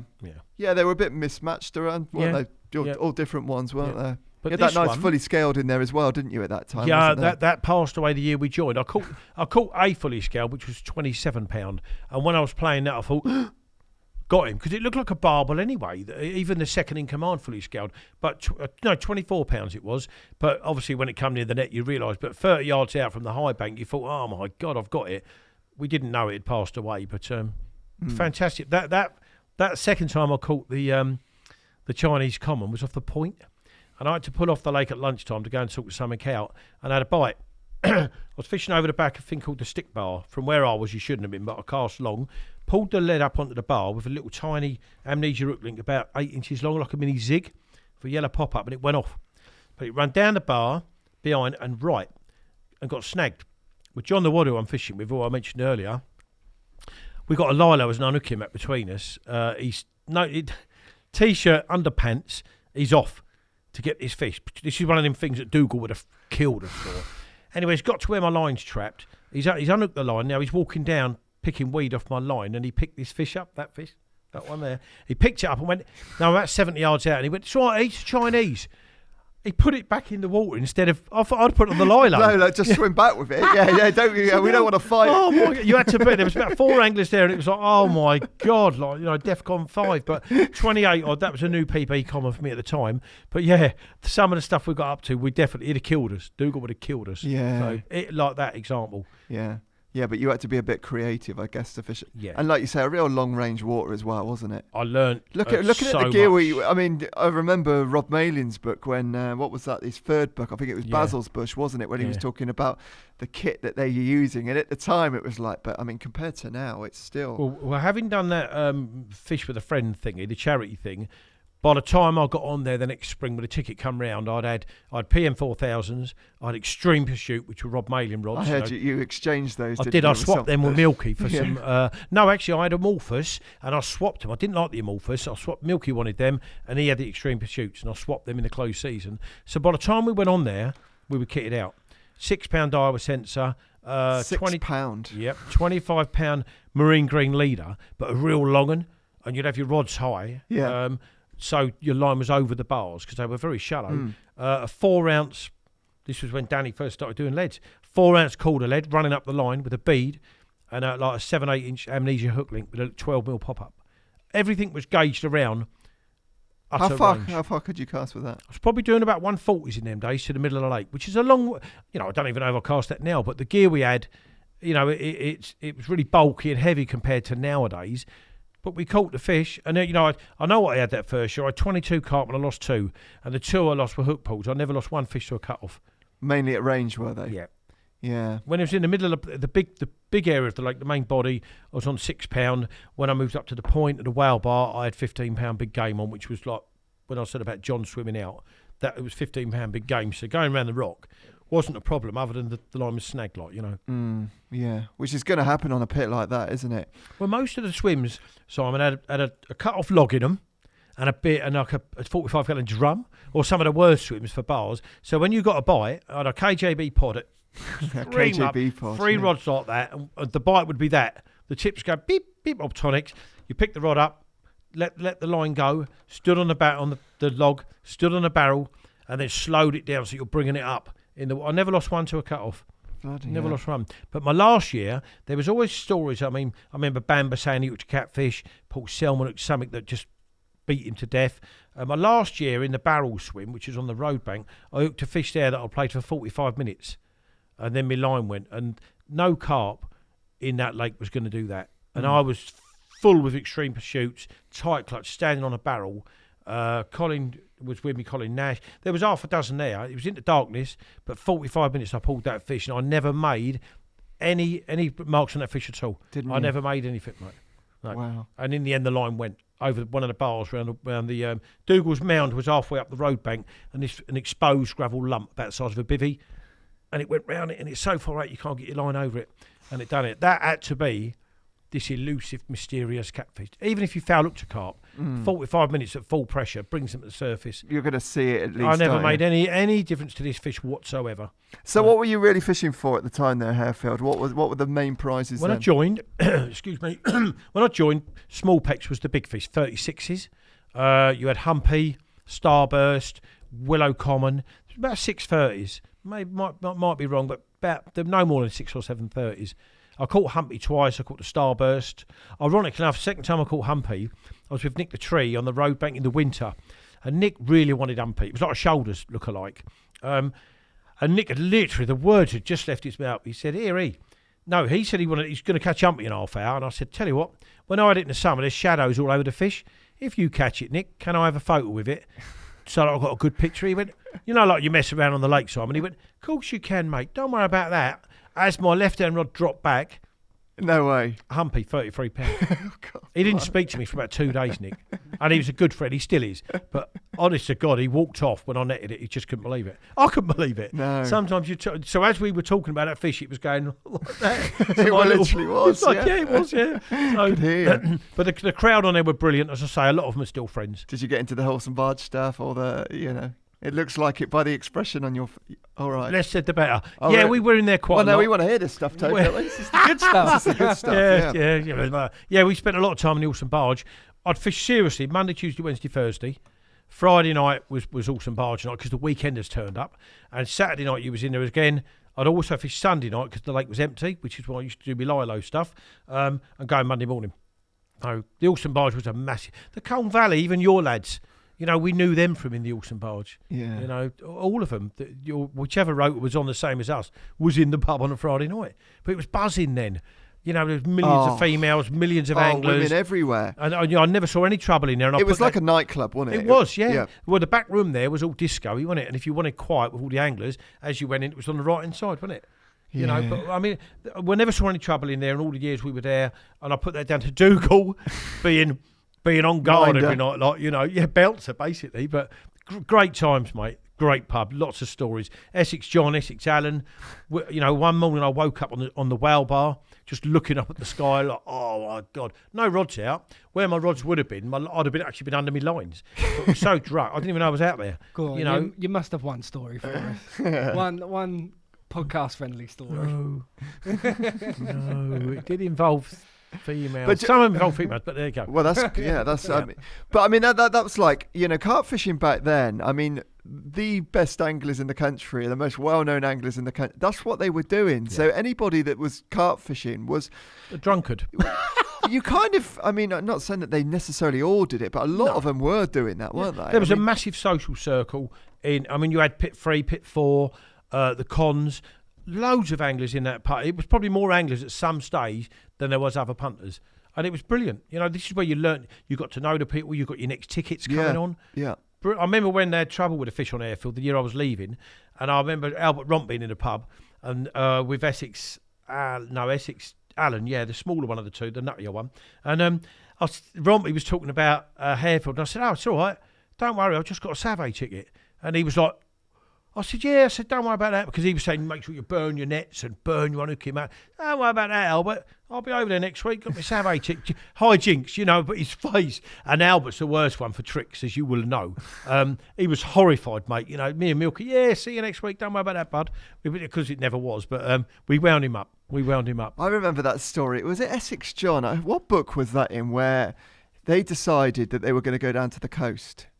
They were going to go down to Brighton, and they picked Richie MacDonald up on the way. Oh, God, go on. And I think he was on Savay, and they said, Richie, wind your rods in, or what? Oh, the cons. I think he was on the cons, somewhere like that.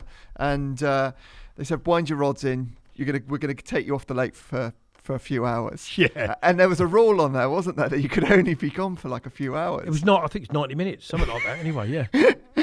Chave, this is a good one. And they put him in they put him in the truck. They drove him all the way down to Brighton. They had a day at the seaside. And he goes, that's it, I've lost my ticket. But Richie was mad as well on a drink. Brilliant though, aren't they? But Essex Alan and Essex John were on Hairfield my first year. Lovely guys. One night we come back from the pub, and Essex John was the big lad, wasn't he? And he was, here's your pub story, Toby. Go on then. There was a young lady straddled across the bonnet of his 4x4, and John was entertaining her. Another story with them two. We're on the causeway, and you can see over by where the climbing tree was, the platform, it's all stinging nettles, and you can hear screaming. What the bloody hell was that? Well, it was Essex Alan and Essex John, naked, running through the stinging nettles to see who would last the longest run. And that is the honest truth. Absolute. The lovely guys, Essex Alan I got to know really, really well because he stayed on another. Great guys, but absolutely, you never knew what was coming next. We're in the Alston Barge once. One more quick story, Alston Barge. Alan was playing up. There was dinner on. There's about 6 of us in there. Alan was playing up, and the landlady went to the other end of the bar. He was trying to kick the ceiling. Essex Alan.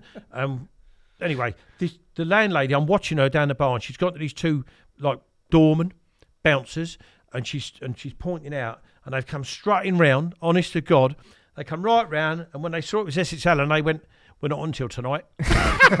So they wouldn't even have a word. I mean, he was well known for being, a bit. He could handle himself anyway. But great guy to me. We had such good times on there. But yeah, running through the stingers with nothing on, so you could last the longest. But that's legendary stuff, isn't it? That's carp fishing folklore. If it happened either on Savay or on Hairfield. Yeah, it did. And you fished the lake next door. We fished Korda as well. I loved Korda. I done really well on there. Liam Bartrop was my gilly nearly all that summer. Bless his heart, mate. But cooked some good fish. Nearly got barred for a little trick I was telling you about earlier. Yeah. Put my marker float out, and it was only pocket rockets in. I didn't have a spod, and I was putting buckets of tigers out. So to cut my time down, there was a boat in the corner with another member, let's say. So I cut my leader off, wound it round the spool, made out I'd cracked off. Ironically enough, I was very accurate. It landed next to the marker float. There's me little pocket rocket, me big pocket rocket, should I say. I went round, borrowed the boat off this member, went out there with a bucket of tigers, done me baiting up, pulled it all in, took the boat back, and about a week later I got a letter from the BCSG saying, have you or had you? And So I got in trouble, but caught a lot of fish out of there, really enjoyed it. And that brought me to products with Heathrow as well. We were the first ones to do the shrink tubing. We called them flak jackets, to wrap round your boilie, sort of hairdryer it, which I don't need obviously, and wrap your boilie in really heavy duty shrink wrap.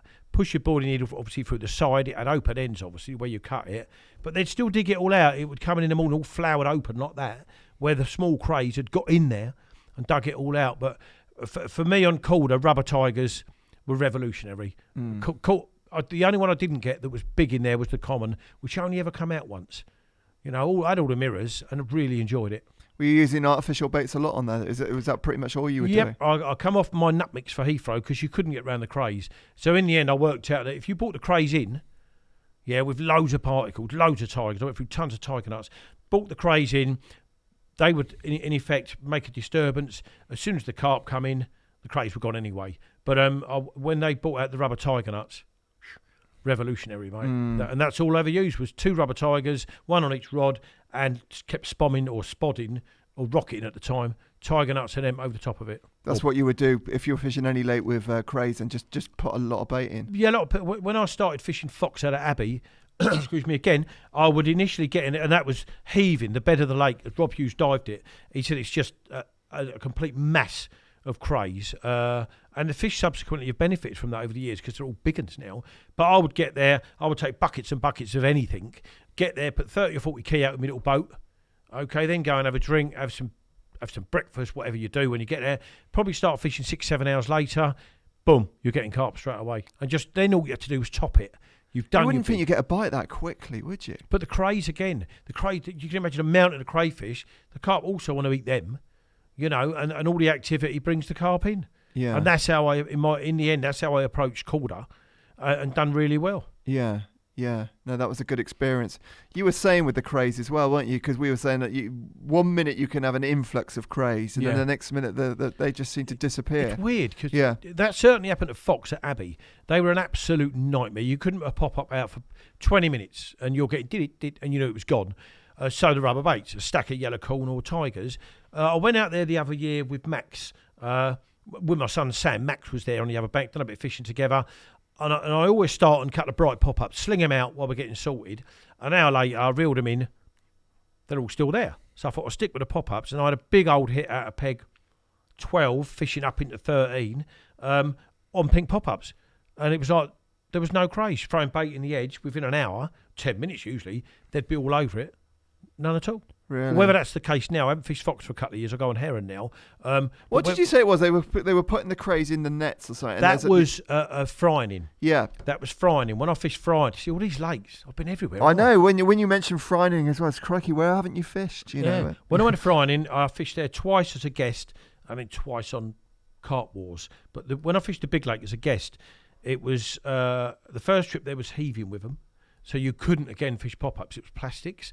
The second trip, what Chris had done, I'm led to believe, it got another strain of, because they are the signals, aren't they? Red signals.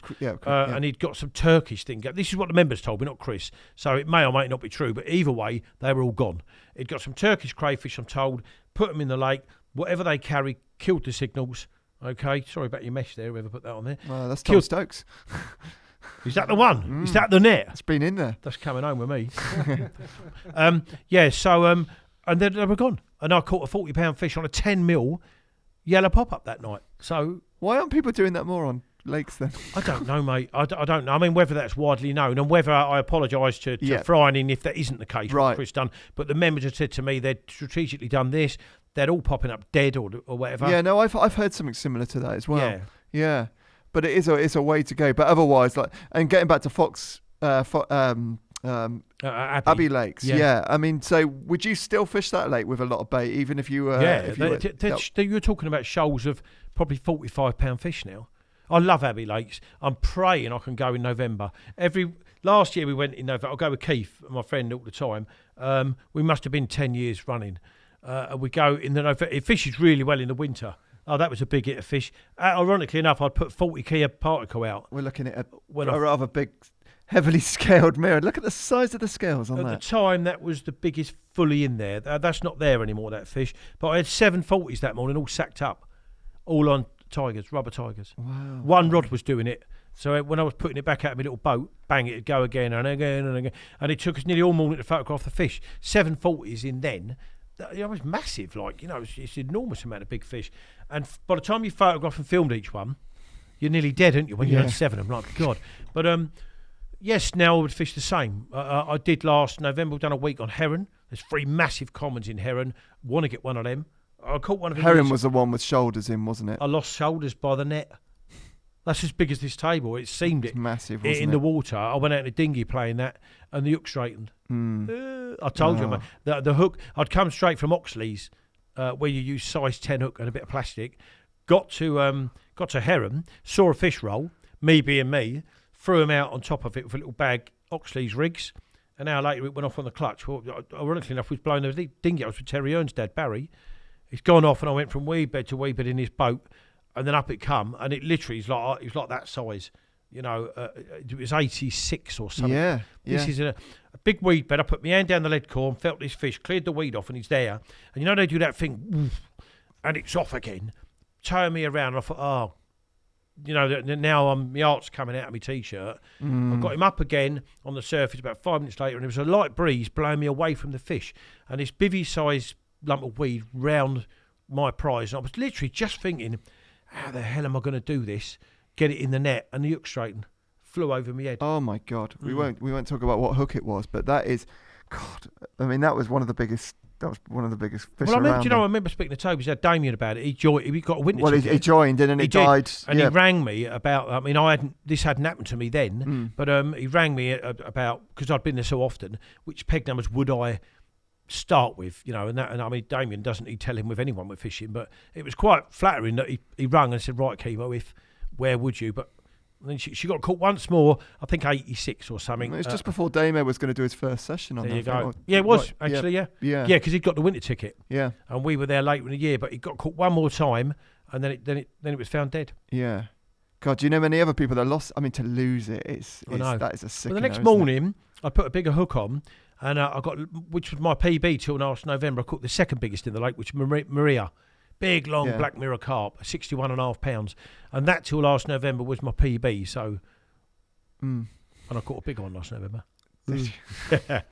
Wow, yeah, but no, like I say, my friend probably would like to speak to you. He was just about to go out to Gigantica to Abbey Lakes just before, right on lockdown actually. They had to cancel right at the last They are letting people out there now. It's your choice, aren't they? They were really, really good apparently as well. They were giving you the option. I think he's going to go back out there again. They are such lovely. You've got Evelyn in the office. Dave runs it now with his missus. Sebastian owns it. They're just great. But Sebastian, I mean, he owns half of France, I think. But he's one of the funniest people. You get people with a lot of money and they're quite up themselves. Sebastian's just brilliant, mate. Absolutely brilliant. He's just so much. He doesn't fish. He hunts. He comes around with a crossbow when you're fishing there. But they do hunting on there, don't they? Yeah. Wild boar hunting. Yeah, right. But in the old lodge on the fireplace was a photo of him and another guy with a wild boar. It looked like the size of a transit van that they'd got this thing like. But it's a really nice family atmosphere.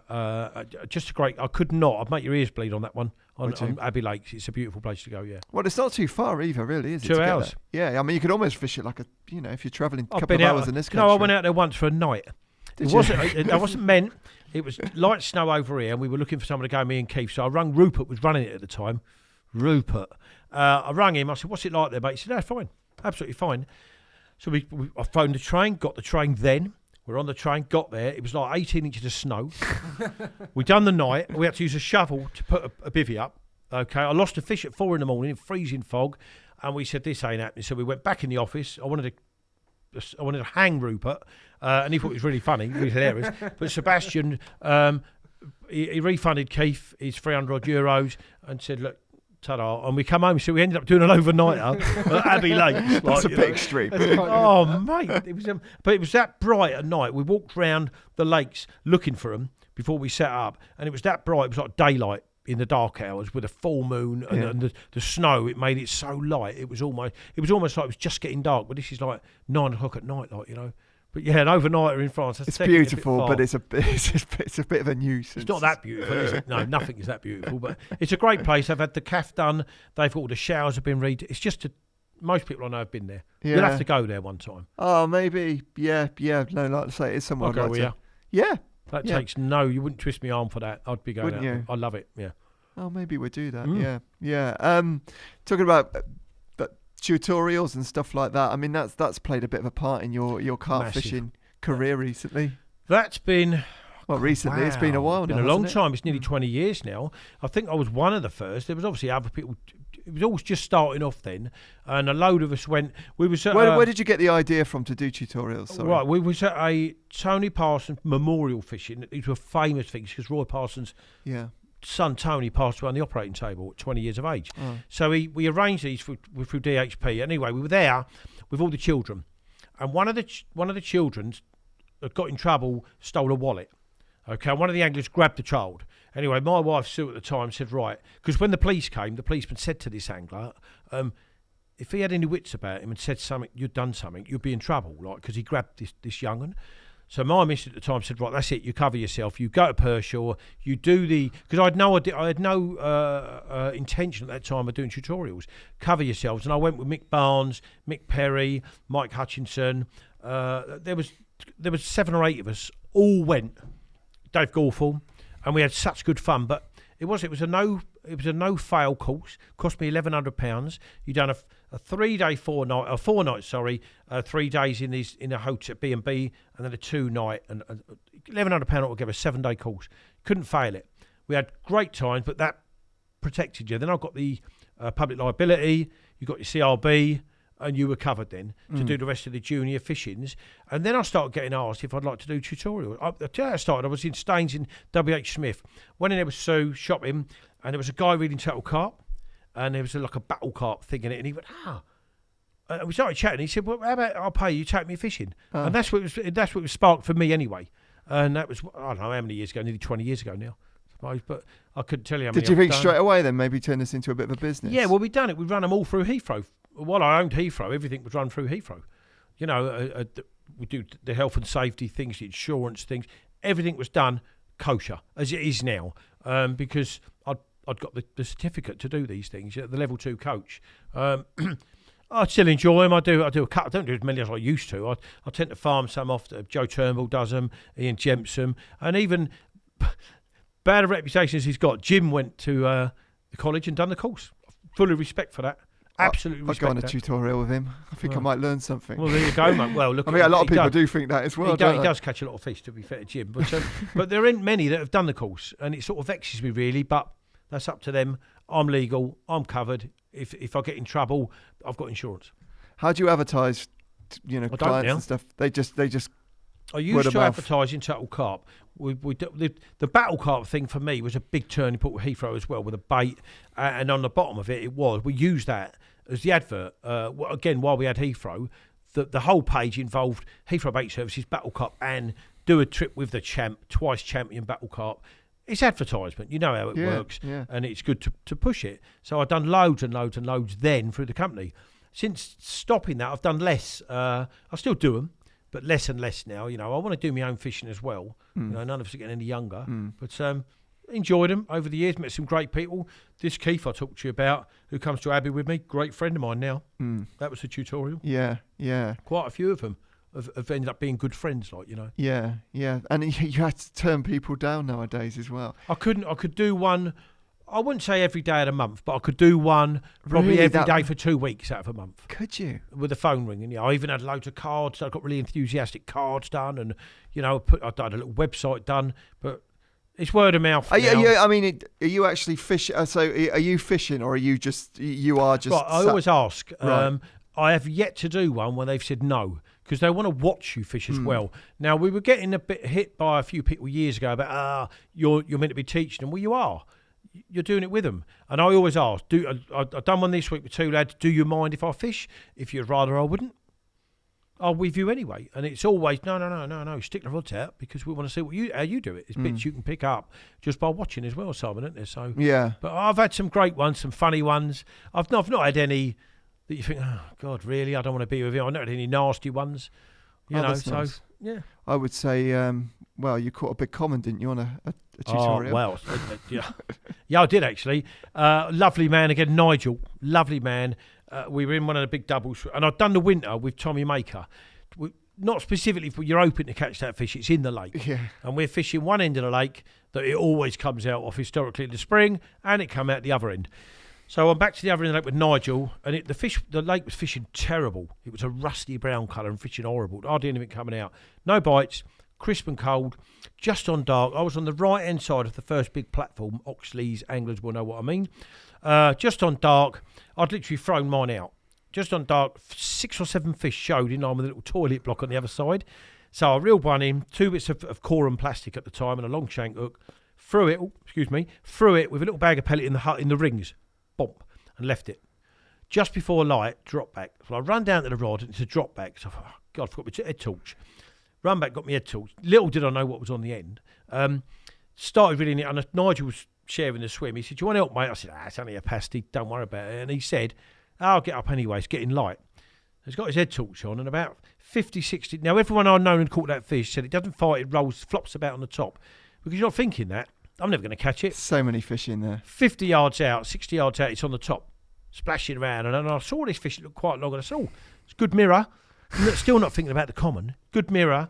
Anyway, 30 yards out, he said...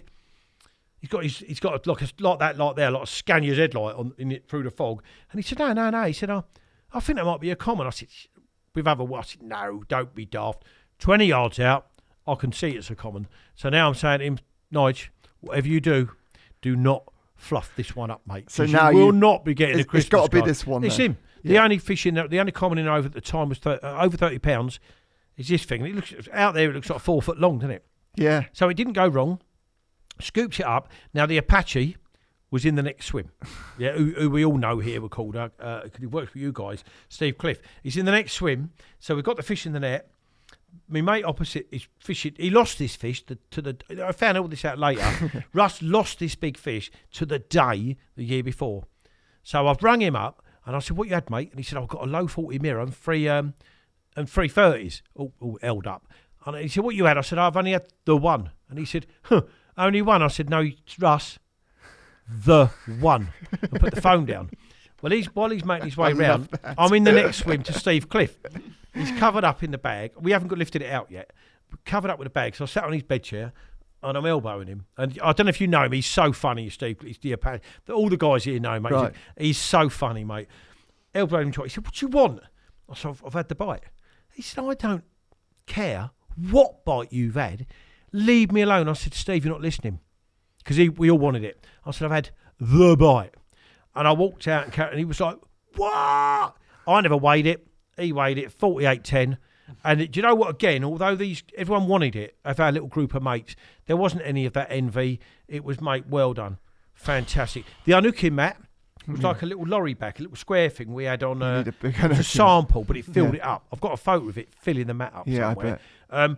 So when we'd put her back and done all that, I picked the mat up, give it to Russ guys and said, that you've got to keep that until you catch it. They're still in his van. Well, doesn't come out that often, does it? It comes out 2, 3, 4 times a year. Oh, usually to what I done, a bag. It was out on a zig, but it was foul looked in the BYCAC. Shouldn't say that because they counted it. But it was out on a zig then, but it was out on a zig early part of last year. Kosher zig, in the bottom lip. But usually it's on his own. We're going there next month. I'll give you a couple of bits of corn. And but I speak to Tom a lot still. I love Tommy Maker, and he catches so many fish. And I hope he gets it. Of course, he'll get it in the end. But I do have hijinks with him, like fish one off the bait. But Tom being like I am, if I'm on that type of water, I just want as many bites as I can get. So if you start with the great intention of having one over there and 2 there, within an hour, they're all there, aren't they? They're all tram-lined. So I messaged him the other day when he had another big mirror saying, stick one off the bait, and you might. Who knows? But it's never really been caught that way. It acts like a big carp, doesn't it? First time I saw that fish, it was £39. We were there filming with Johnny Shoes and a few lads there, and a youngster come round and he said, have you got any big scales? Matt Woods was with us. It was Matt Woods' scales. He was our media guy for the company. And we said, yeah, what you got? And he said, I think I've caught a 30-pounder. He was with his dad. He was, as you drive in at the end of the lake, he was in that last one before you go around the corner. It's usually always that end. Remember that? Sorry, so you go in there, So you go through the gate, the lake's on your right. Yeah. That end of the lake is usually where it's from. Right. 70% of the time.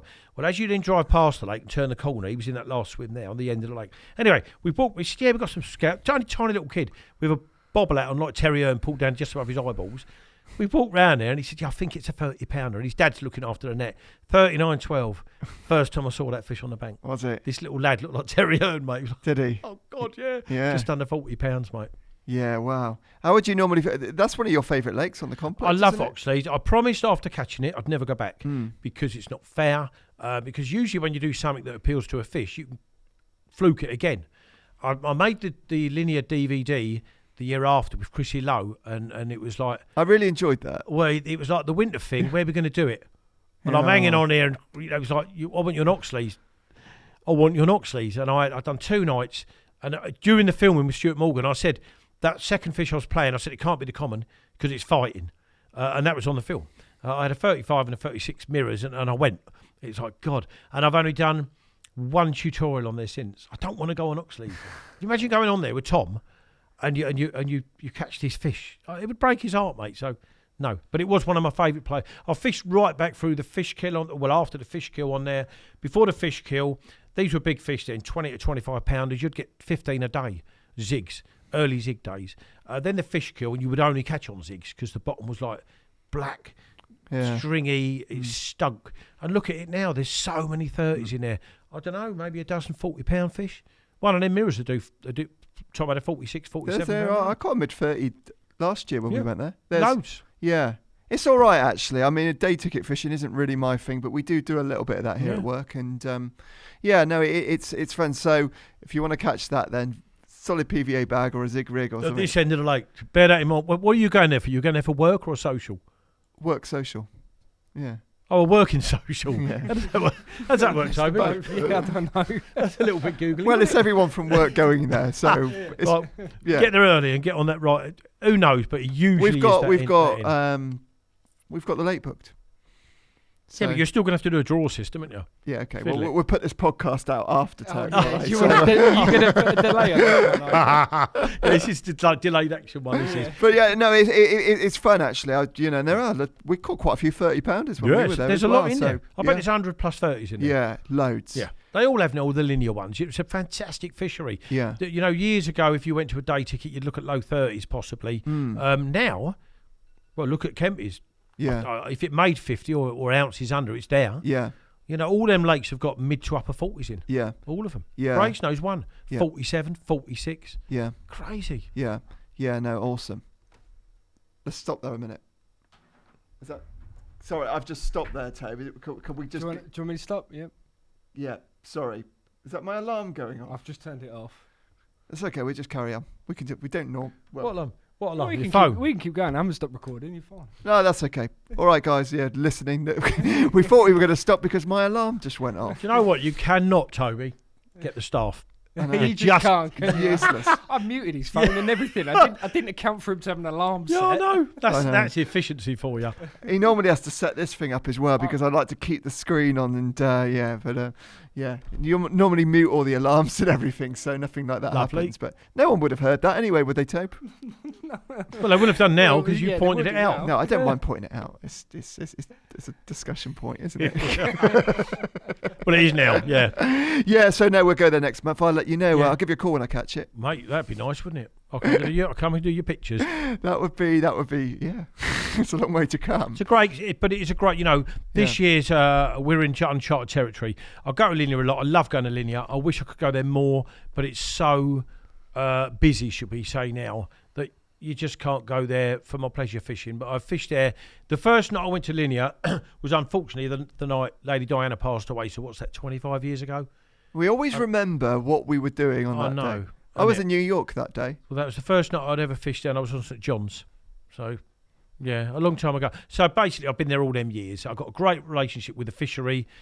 I was honoured with cutting the tape to open the shop and Len's Memorial, as you know. So great relation. They're all great guys. Yeah, I mean it's a great run fishery. Yeah, it's fantastic. But it's been ramped up a bit, obviously, with Corona and stuff like that as well. I mean, it's busy enough as it is, but now it's just, I can't imagine what it would be like down there. But well, I filmed there a few weeks ago with Rob on the beach swim on B2, and behind us was like a motorway of when you're going, how long you here for. It was like, can we bucket you?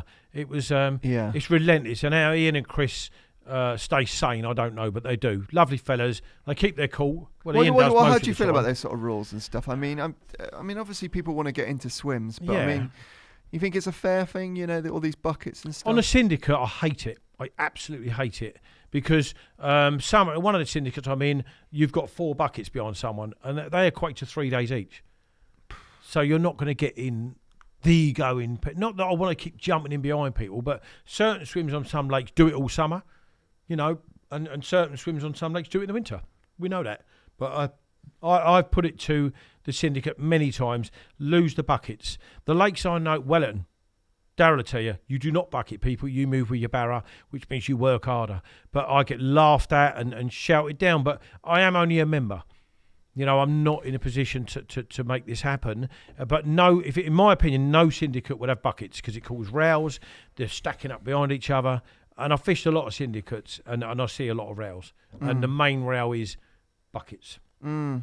Yeah, for me, I mean, if I was a fishery owner, it'd be a bit of a no-brainer. That you would definitely not allow that. And like you say, you've just got to work a bit harder. Yep. I mean, what's the problem with that? The first person that turns up in the swim, you know, it's I mean, it's unlucky for the other people. You know, but on day tickets, it's different. You know, I fish a lot of day tickets, as you know, and I'm in the ticket office, and the guys always say, take a bucket round with you, find a swim before you pay us.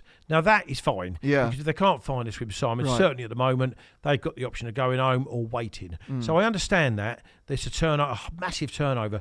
But on a syndicate where everyone knows each other. Well, when you're getting free buckets, it's like, do me a favour. It is, you know, and it happens a lot on certain waters. You know, but it's ridiculous. People have got too much time to spend on lakes as well, haven't they? Well, this isn't just in furlough. This is since I've been a member a few years. You know, and I do talk to people, you know, and other people have said, Luz, you know, we hate the bucket system, you know, because it's just so unfair. Yeah. You know, but they won't. It's their policy, and I love the lakes. Have you fished many lakes where that is a rule where you're not allowed to put buckets in swims? Only Wellington, and I've never fished that as a member. Only as guest tickets. Welly's the only one. Is the only one I've been to. Even Yateley, they let you bucket it, like, you know, but it's a small syndicate on Yateley. You can get away with it. But Martin, again, lovely, lovely man, Martin, who owns Yateley, but mess around. Yeah. Got to be like that. I think so. People know where they stand. It's just fair, isn't it? Black and white. Yeah. No. I just want to talk to you about that Kingsmead trip you had, you know, with the bigger baits as well, because I like having people on and they talk about a specific session where they do something different. And well, the Kingsmead one was sweet corn. Yeah. Well, that was. I'm sure. I'm no doubt in my mind at all. I was not the first person to use sweet corn and Kingsmead, but I was one of the first to put it in on massive quantities. And I went for 2 nights, 48 hours. For the first 12 hours, caught nothing, and then it started happening. And in 36 hours, I had a 4710 mirror, which is the big one in there, still scarred mirror. I had 930s, which again was phenomenal. In it, this is 36 hours fishing. 29 and a double, let's say, or a low 20. But most of the 30s were 36. I had a common of 39.12, so almost 240s. Like, you know, it was just mad. And I just kept putting the corn out. Great, but whoever followed me in after, I gave him a few tins of corn, and I rang them after 48 hours because they were still in dog one. There were loads of fish there, but he hadn't used corn. He'd gone to boilie and hadn't had a bite. How does that work? Do you ever see him spooking off corn?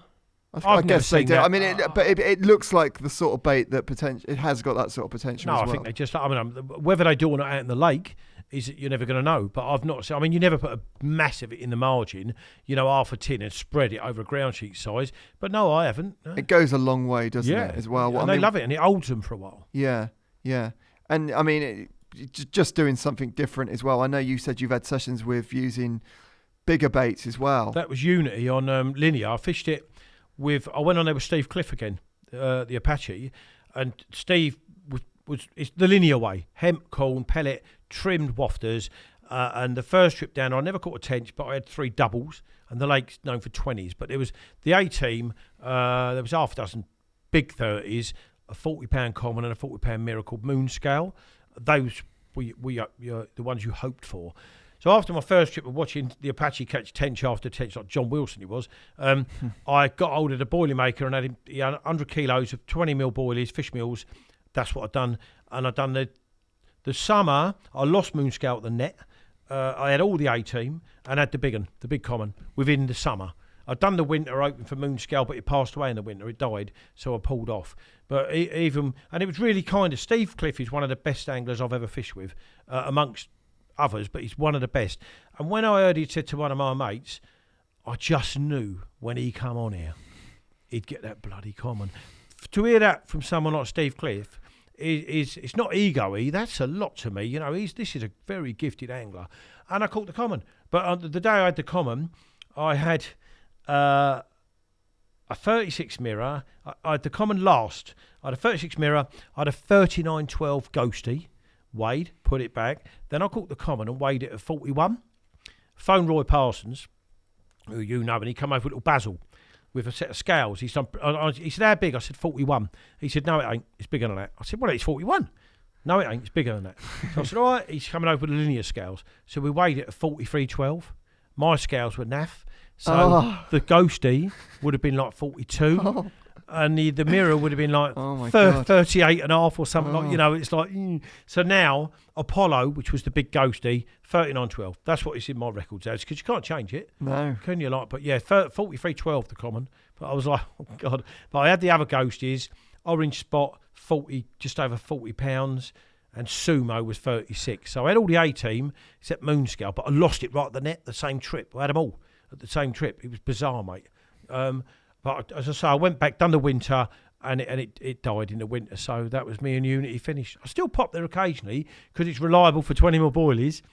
Throw in stick a few out after dark, and you tend to get bites. So you don't fish particularly tight with those boilies, and you scatter them around a little bit. Yeah, I mean, I was rocketing them out as well, but I put it on a clip and stand. And I think I've seen Danny do this on places with spomming. Stand 6 foot back.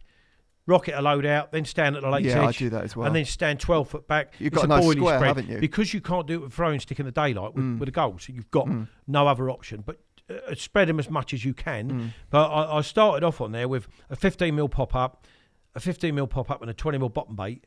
After the first trip, everything was heavy, 20mm bottom baits.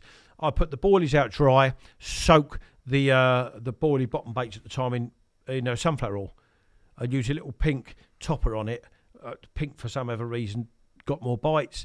So after the first trip, it was all 20mm boilies, heavily soaked for months in oil. The hook baits, they were juicing up for days, and just before you get a bite, you'd quite often see a little beep, like a tiny early warning of it. But bottom baits, whenever people say that, right, and they say it's normally bottom baits. If you can get away with a bottom bait, isn't it? Do you find that as well? Well, this is what I took to the manor that winter with chili. You know, and I had so many fish. Me and Milky were on there. Chili would turn up occasionally, and I'm not bad in chili because he caught spike and he had some good fish. But it was my tactic, if you like, was out catching everybody. A single, no freebies, a single 20mm ball. But coming off the back of Uni, my confidence was on the moon with 20mm. Out it went there, bang it down. If it landed hard in the middle, like from any of them swims, if you went far enough, you were at the same area, and I got bites. I mean, it takes a bit of confidence to do that, though, doesn't it? But I was flying with them baits. So, wherever I put them, when I stayed on, and then gradually you wane when you go to a lake, it don't work so much, and you're back on a stiff hinge. Before you know it, the 20mm. I've got a big jar in my freezer like that of 20mm with all congealed oil over them, and occasionally take a little tub out and use them. Yeah. I like what you read as well. You wrote years ago, actually, about using pop-ups and really anchoring a pop-up down. Is that something that you'd still do now? You didn't like wafters back then? Well, I first got spooky on really critically balanced pop-ups on Fox Pool. I was mad for pop-ups. I think most people have gone through that, and we all are now with Ronnies. Even with Ronnies, I bang them down hard, because I watched two fish come in, let me get it right, in Common Corner, where you fished straight down the bank and laid your rod back. In our Fox Pool DVD, if you ever watched it, and you better have done, Milk is in that corner, and the lines are straight down you laid your lines down the bank, and your lead was at the bottom like a curbstone. And I watched these two fish come in, up come me little pop-ups, gone. Wow. So the next thing was a pellet on the hook, in they come in, got them. So I went to put in almost a swan shot. It wasn't stiff hinges in them day, I was using Amnesia, a swan shot about an inch behind the hook bait, which made the hook bait also sit sort of at an angle Yeah. with the amnesia, leant it over, and that was it. Started catching them again. Yeah. So now I tend to bang them down fairly heavy, like, you know. Yeah. No, it makes sense, doesn't it? Because it's a bit of a trend, isn't it, with wafters and stuff. How far do you reckon you can get away with popping a bait up for before it's like it's too much to sort of spook a fish? Well, I don't know. I mean, look, if I'll revert back to that one on Hairfield when it was an amnesia, 12mm pistache pop up, let's say 10 inches off the bottom, but I had to cast it on the bar. And that enabled me to be able to trip it up to the line was at its highest point on the bar, which is about 2 foot of water. And you saw them come along, and then it was a big boil. Off goes the optonic.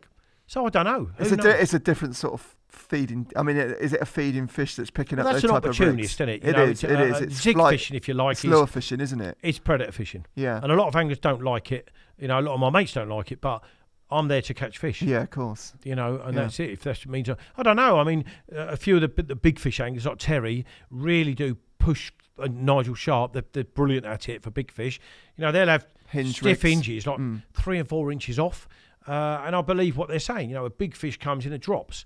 A little fish comes lower to the lake bed and they suss it. A tench, a bream are going to suss it, you know. And who can argue with the amount of big fish the likes of Nigel Sharp and Terry Hearn catch? Well, we kind of did see it on film with Elliot, didn't we, on Underwater as well, where, you know, the rig didn't look like it was going to do anything, and then and then what was it? Was it the box common? Which one was it? You know, the first one. Yeah. So I mean, there's definitely proof in that, and I mean. Like I say, Terry Hearn's been using it, and Nigel Sharp. So, I did see that you liked longshank hooks as well back in the day. Do you still like luncheon meat? Longshank. I thought you said luncheon meat. Then he's getting a bit longshank. If I was to bear in mind, we're now fishing Ronnies, so they've sort of took a back seat, and the medium curved Ronnies I use. But for years and years and years, longshank hook, a little stainless ring, and a reliable shrink tube that retains that bend, so you're almost fishing a bottom bait with a bent hook and a long bit of shrink tube, and as long as you feel the need to, and that for me game changed and I started using that setup ironically enough with 2 double tigers on Korda, until I went with the rubber ones, normal tiger nuts, and it just transformed my fishing. Why do you think it works so well? It goes in. If I can use a long shank hook, or I can make a rig that sort of simulates, like I say, with shrink tube, and it just seems to hook fish more reliably, deeper. What are your chod rigs? It is, isn't it? Because you've got the boom, which is the shank, isn't it? When you're curving it, it's emulating a massive curve hook, isn't it? So when I started using the chod, I've played with the chod, and nearly everything I hooked. Biggest fish I had on the chod was out of Pingewood, an upper 30 common. When I was on another lake I've been on. Nearly everything I hooked, I lost.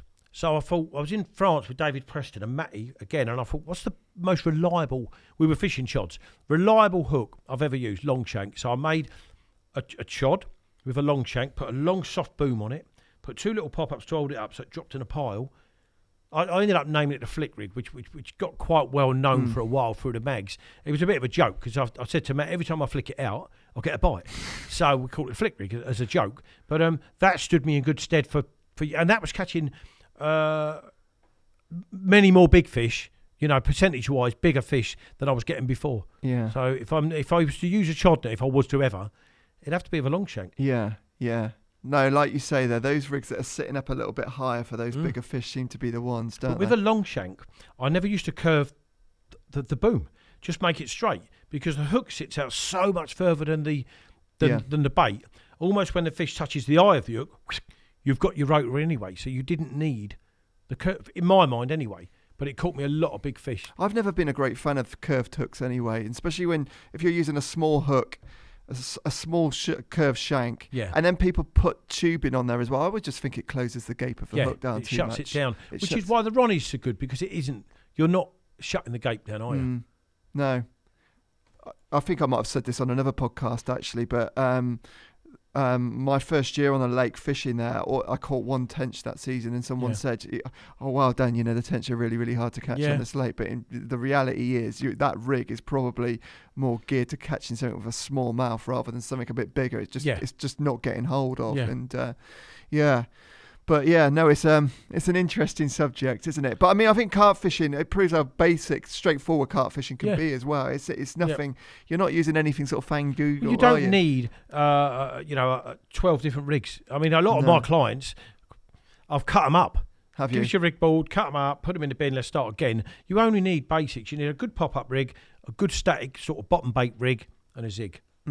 What else do they will suit lengthwise or material-wise? They will suit nearly every situation out there, wouldn't they? From different lakes, rivers, canals. Well, count how many situations you've got in fishing terms, and you just need a rig for each of those, don't you? That only comes with years and years of man hours, if you like, on the bank. And you think, well, I don't need to do that, do I? So you just open your. I've got Ronnie's. I've got a good bottom bait rig and zigs. Yeah, good stuff. Does me.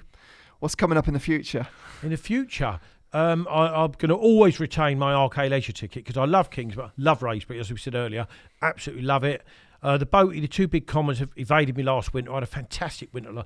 The winter before, I'd done 20 nights for 6 fish. Last winter, I'd done 20 nights for 30 fish on the boat pool. Still didn't get the commons. I'm not going to go this winter because I'm going to go on Sandhurst to have a go this winter. Are you? Yeah, Nick's allowed me to have a bit of media work on there for him. Sandhurst historically is a good winter venue, which is why it gets quite crowded. But I can fish in amongst the crowds.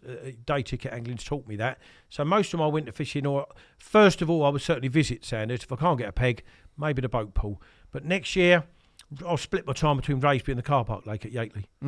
The car park lake's going to beat me to death. But again, I've got to work myself into a mindset not to chase and maybe just be more patient. The big car fish. park lake, that'd be great. It's got big fish again, it's got something like 1040s, the big one's 52. I crave a £50 common. When Murray was alive in the north, it was £56. That's like a dolphin, isn't it, for a common? So I crave an English £50 common. And although I don't do a Terry or a Nigel, I'll always try and pick something that's got a chance of it.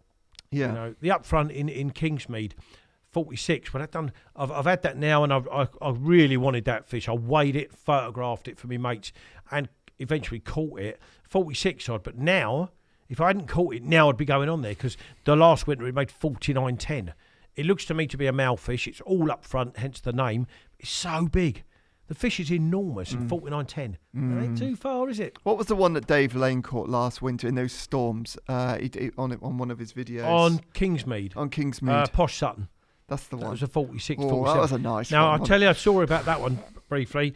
The first magazine thing I'd done with James Armstrong on Kingsmead, he was working for DHP. I caught that fish at about £17. Did you? Pictures of it somewhere, God knows where, but I've got pictures. I braced it years later with Starries, which was the big one in there. Starries was 43, and the Posh Sutton was 27. Do you know what? It's got scales. Other than that, it looks like shoulders, doesn't it? Yeah. But the Suttons in scales on it as K1, well. the Suttons they're the target fish. Yeah, mate. They are brutes, and there's about 6 of them. I've caught most of them over the years, but they are, they look like a hippopotamus in your net. Massive fish, massive. And fair play to Dave, 47 or 46 when he had it. Yeah, just another one for him, wasn't it? Mega fish, just another one for Dave, unfortunately. No, mega fish though, well done. And he had it in the winter in horrendous weather. Yeah. I mean, the swim was flooded. He was bidding up there winds, past wasn't Toby, and his rods were down here. So he stuck with it and he got it. So, and that's the one he wanted. Yeah. Well, I've really enjoyed the podcast.